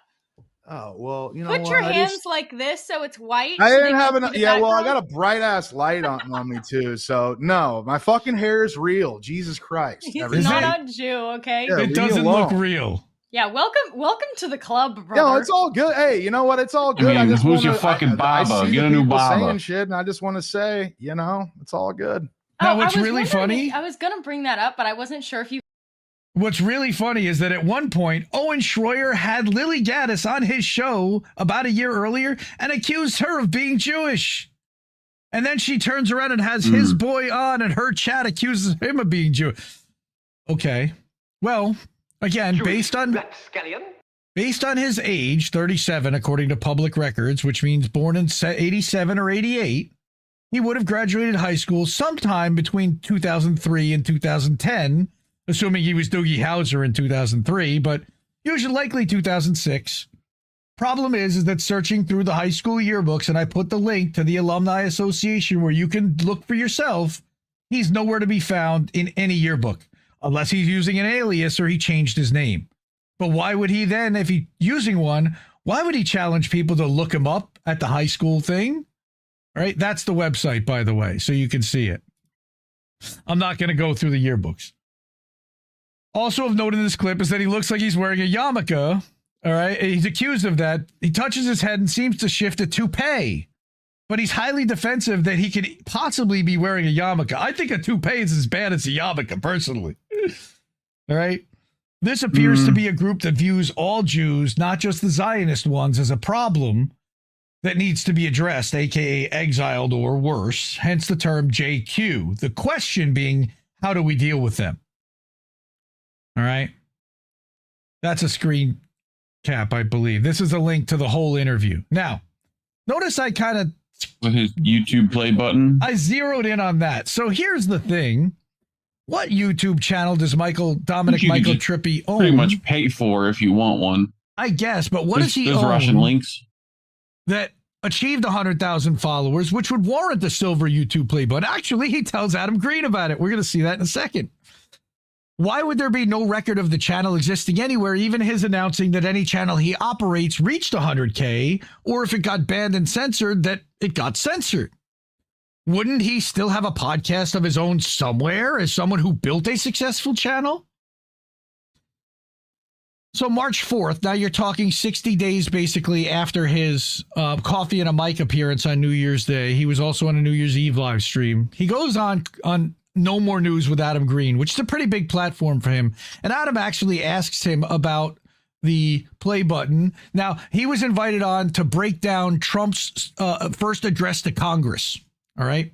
Are you new to Twitter? I know you've just kind of like exploded on Twitter recently, but yeah, you've been going on a lot of other shows and stuff very recently. So tell us a little bit. Yeah, so I didn't do. But I see you got the YouTube thing back there. Does that mean you have 100,000 subs on YouTube? I used to be a producer for a somewhat popular person, but they don't necessarily like me too much anymore. I talked a little bit too much about like race realism, but enough for you to keep the play button and some other things like that. So I don't really. We'll talk about who it is, but okay, you can tell me offline. I guess you don't want to zoom enhance. That's okay. Well, and I don't even mind sharing it to everybody. But let me give you a little bit about my background. So my whole connection with Owen Schroyer and like Alex Jones or whatever, dude, people are confused. Owen's just my boy that literally lived in my neighborhood growing up back in St. Louis, where we're from. So, you know, there's not a ton of guys that had like the sort of right-wing politics views that I had way back in like 2014, 2015. He was literally just my neighbor. So we've developed a good friendship over the years. And finally, I'd say in about 2021. So you're IRL friends with Owen before he was working at InfoWars? Yeah. Yeah. Okay. Like 2-3 years before he started working there. And so 2-3 years before he started working there. I started doing some writing, some producing, not some college stuff on the side for Owen, particularly not for InfoWars. But I just kind of increasingly got more and more into politics. And then once the January 6th stuff happened and he got sentenced to jail, I actually started his now current Twitter account to give people updates on what was going on with him in jail and things like that. And then his had been banned, so you started a new one when he was in jail. Is that right? Just to kind of advocate for him because, you know, InfoWars was not on any major platforms. They were kicked off YouTube, the App Store, X. So no one really knew, you know, how to reach him or what was going on with him. So I just figured it'd be a good idea.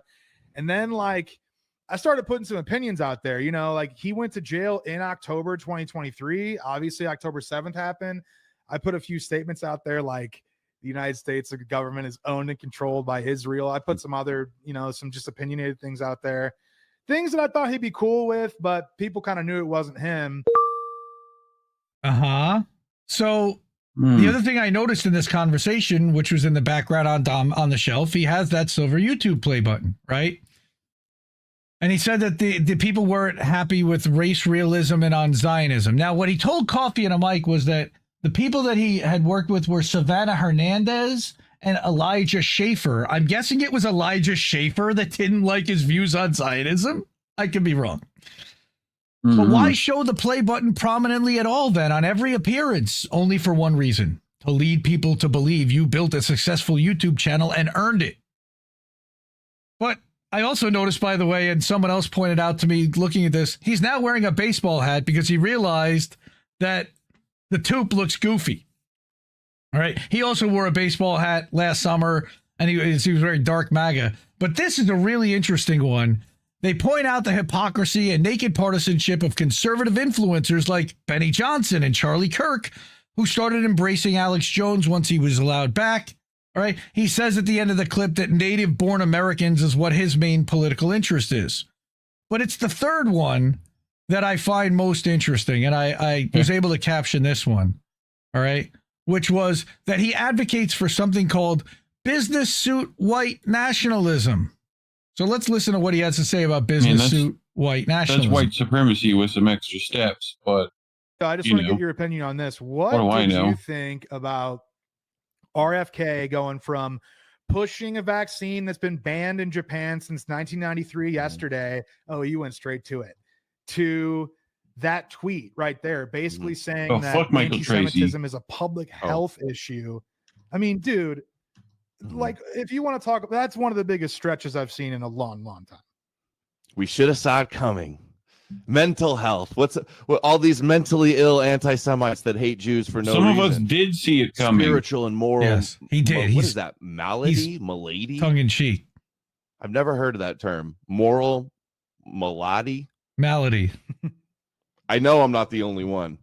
That look. sickens societies and kills people with lethalities. That's another weird word. Kills Comparable people to with history's lethalities? most deadly plagues. Oh my God. It's like the most deadly. Anti-Semitism is the deadliest plague. We need a vaccine for anti-Semitism. Do you not sometimes think that when they put these types of statements out that they're almost just stoking a flame on purpose? Like we just spoke about how they almost want to see increased anti-Semitism because they want to have a reason. Ian to Carroll, he's create highlighting. laws Yeah, to no, put he it out. was I mean, like joking. He He's must not a know. I mean, obviously fan. he didn't just wake up and say, you know, have breakfast, start whistling, and just tweet this out in his own. It's like, Clearly he oh, was made to of tweet course, this. It's just like, propagandist for Kennedy you and know, Nicole Shanahan. 27,000 likes. Naturally. well, I mean, that's the troubling part about it too. Is this is actually something that, you know, maybe we can talk about next time. But if you've noticed, ever since Trump has won, any resistance on the right has greatly died down. I mean, whether it's through the actual White House or whether it's through a bunch of conservative organizations that are very aligned with the president, they want to basically take the dissident right, defang it. I know that, you know, plenty of people have much to say about groypers and stuff, but make no mistake, like they want those accounts gone because they were pretty effective at spreading a lot of dissident ideas. So I just think that They're also Dissident meaning effective at anti-Israel. making anti-Semitism look retarded, though, at the same time. no, and so I talk about something I call You it used the R word, yes. business Once. suit national, or like, well, me and a friend called business suit white nationalism. But basically the idea is that if you're going to have an ideology that maybe some consider to be pretty far right or, you know, kind of a little extreme or what have you, you need to present yourself or at least have the ability or the knowledge or the speaking ability to actually put your ideas out there in a way that's going to be perceptible or digestible to someone that might not disagree and that may disagree with you heavily, or that's a total normie. Because like when you got dudes out there just throwing Romans and being crazy and doing Hitler edits and all this type of stuff, to me, dudes, that makes it very difficult for someone that is open, maybe in other circumstances, to having an America First, isolationist, nationalist ideology. I think it scares them away.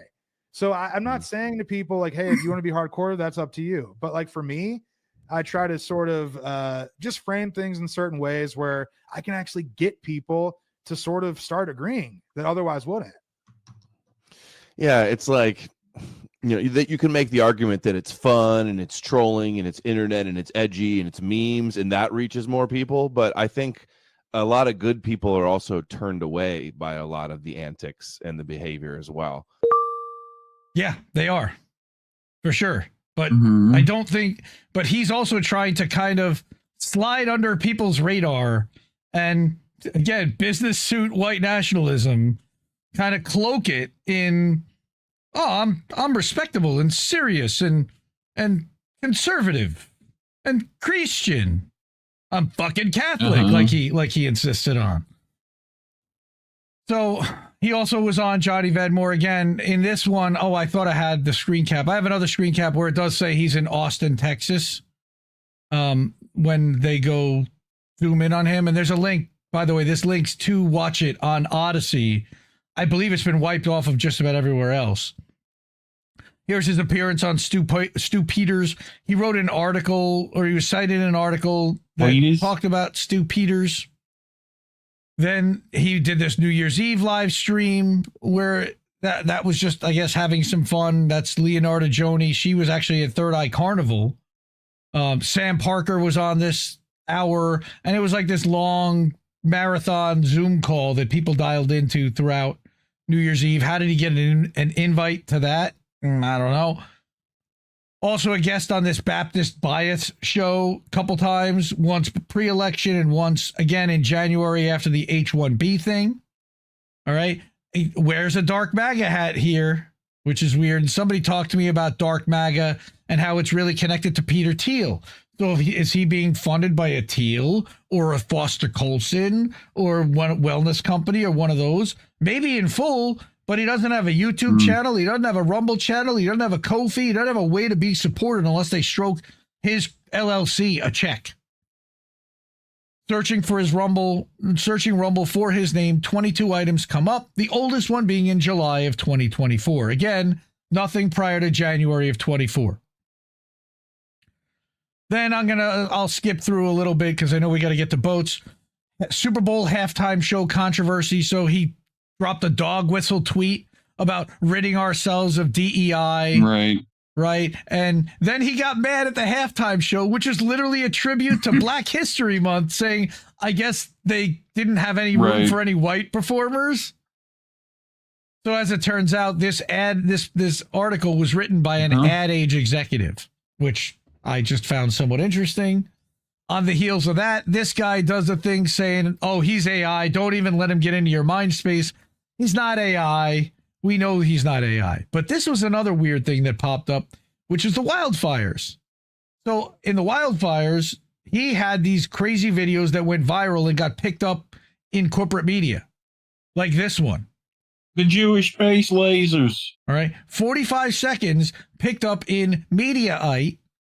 And because of it, he had 387,000 views on that tweet, which means he's getting paid because he's got the blue check and he's monetized. All right. So that's one place. And he gets cited here. Not that all blue checks are monetized. But no, sure. We're not. Posted with Dominic Michael Tripi and has been widely shared since. It shows scenes straight out of a dystopian sci-fi. He didn't get this footage. He lives in St. Louis or Austin. He was in Malibu months earlier, but he wasn't there. So where'd this footage come from and why didn't he credit anyone? He does the same later that day with drone footage. And that also ends up cited in different places and gets him another 70,000 views and a couple of hundred likes and retweets. His initials are DMT. And if you look up DMT, DMT is a hallucinogenic. Is he an illusion? All right. The last name Tripi. Is that also symbolic? People in the intel community say that they like to play games like that. I don't know.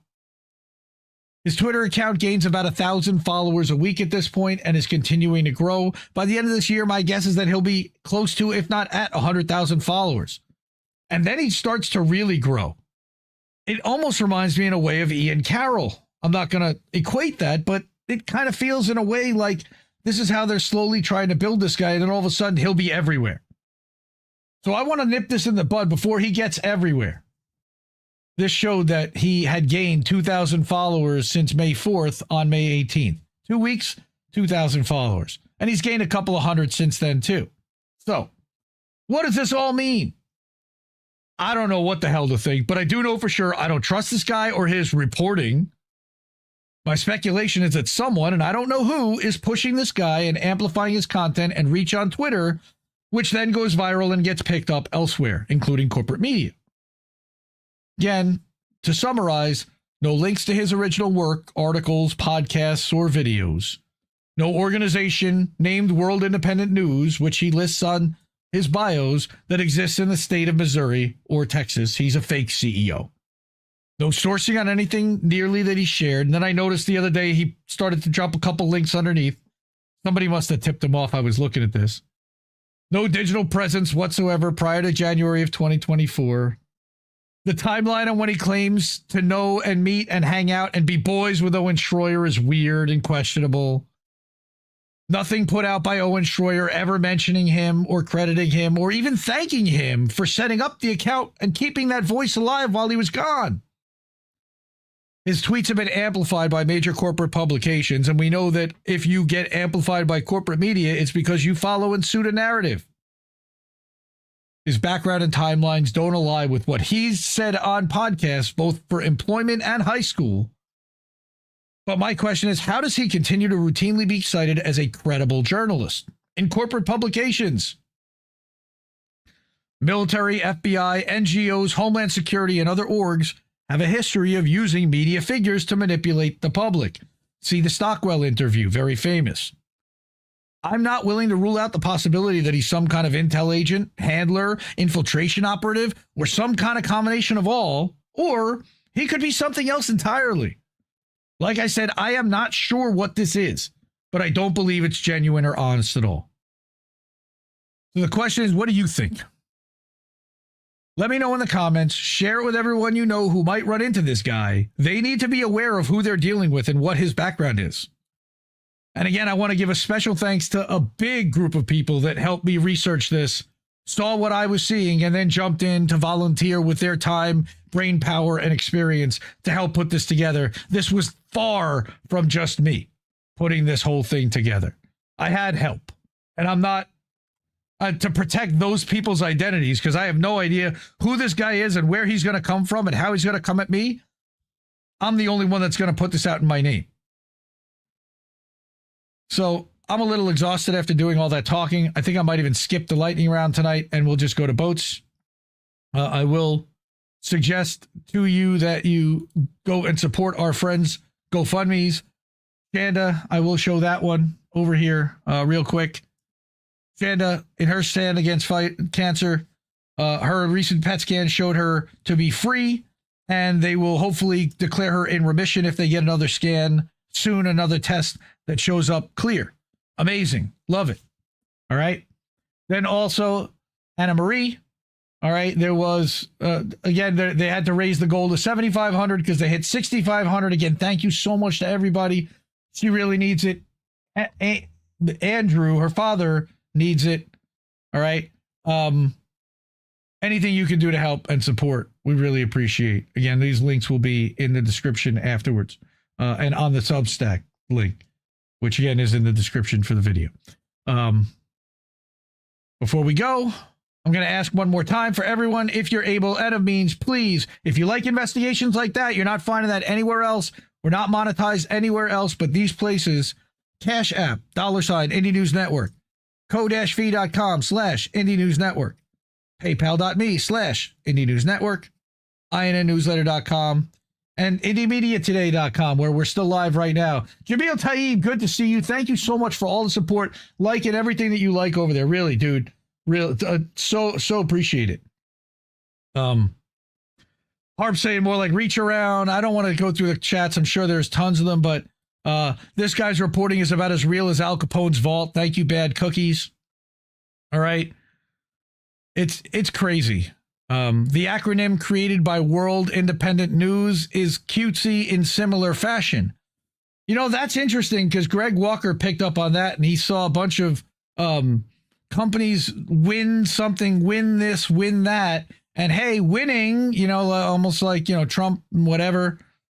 But what's really interesting, again, is also that he does not have, well, also Trump, but he talks about winning all the time. But GoFundMe, he doesn't have a GoFundMe. He doesn't have a Ko-fi. He doesn't have a PayPal. He doesn't have anything.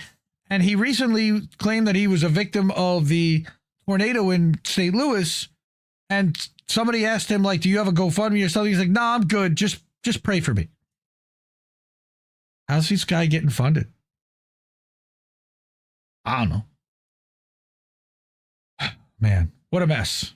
I don't know why that bothered me as much as it did, but it did. And I went down that rabbit hole and I'm not unhappy that I did. All right. Yeah, this is the link for boats. Rumble.com/C/IN8 the Ocho, INN8 the Ocho /live. The link is in the chat in YouTube right now. I'll drop it into the other chats now myself. Live. Bang. All right. Yeah. What else do we have here? Housekeeping.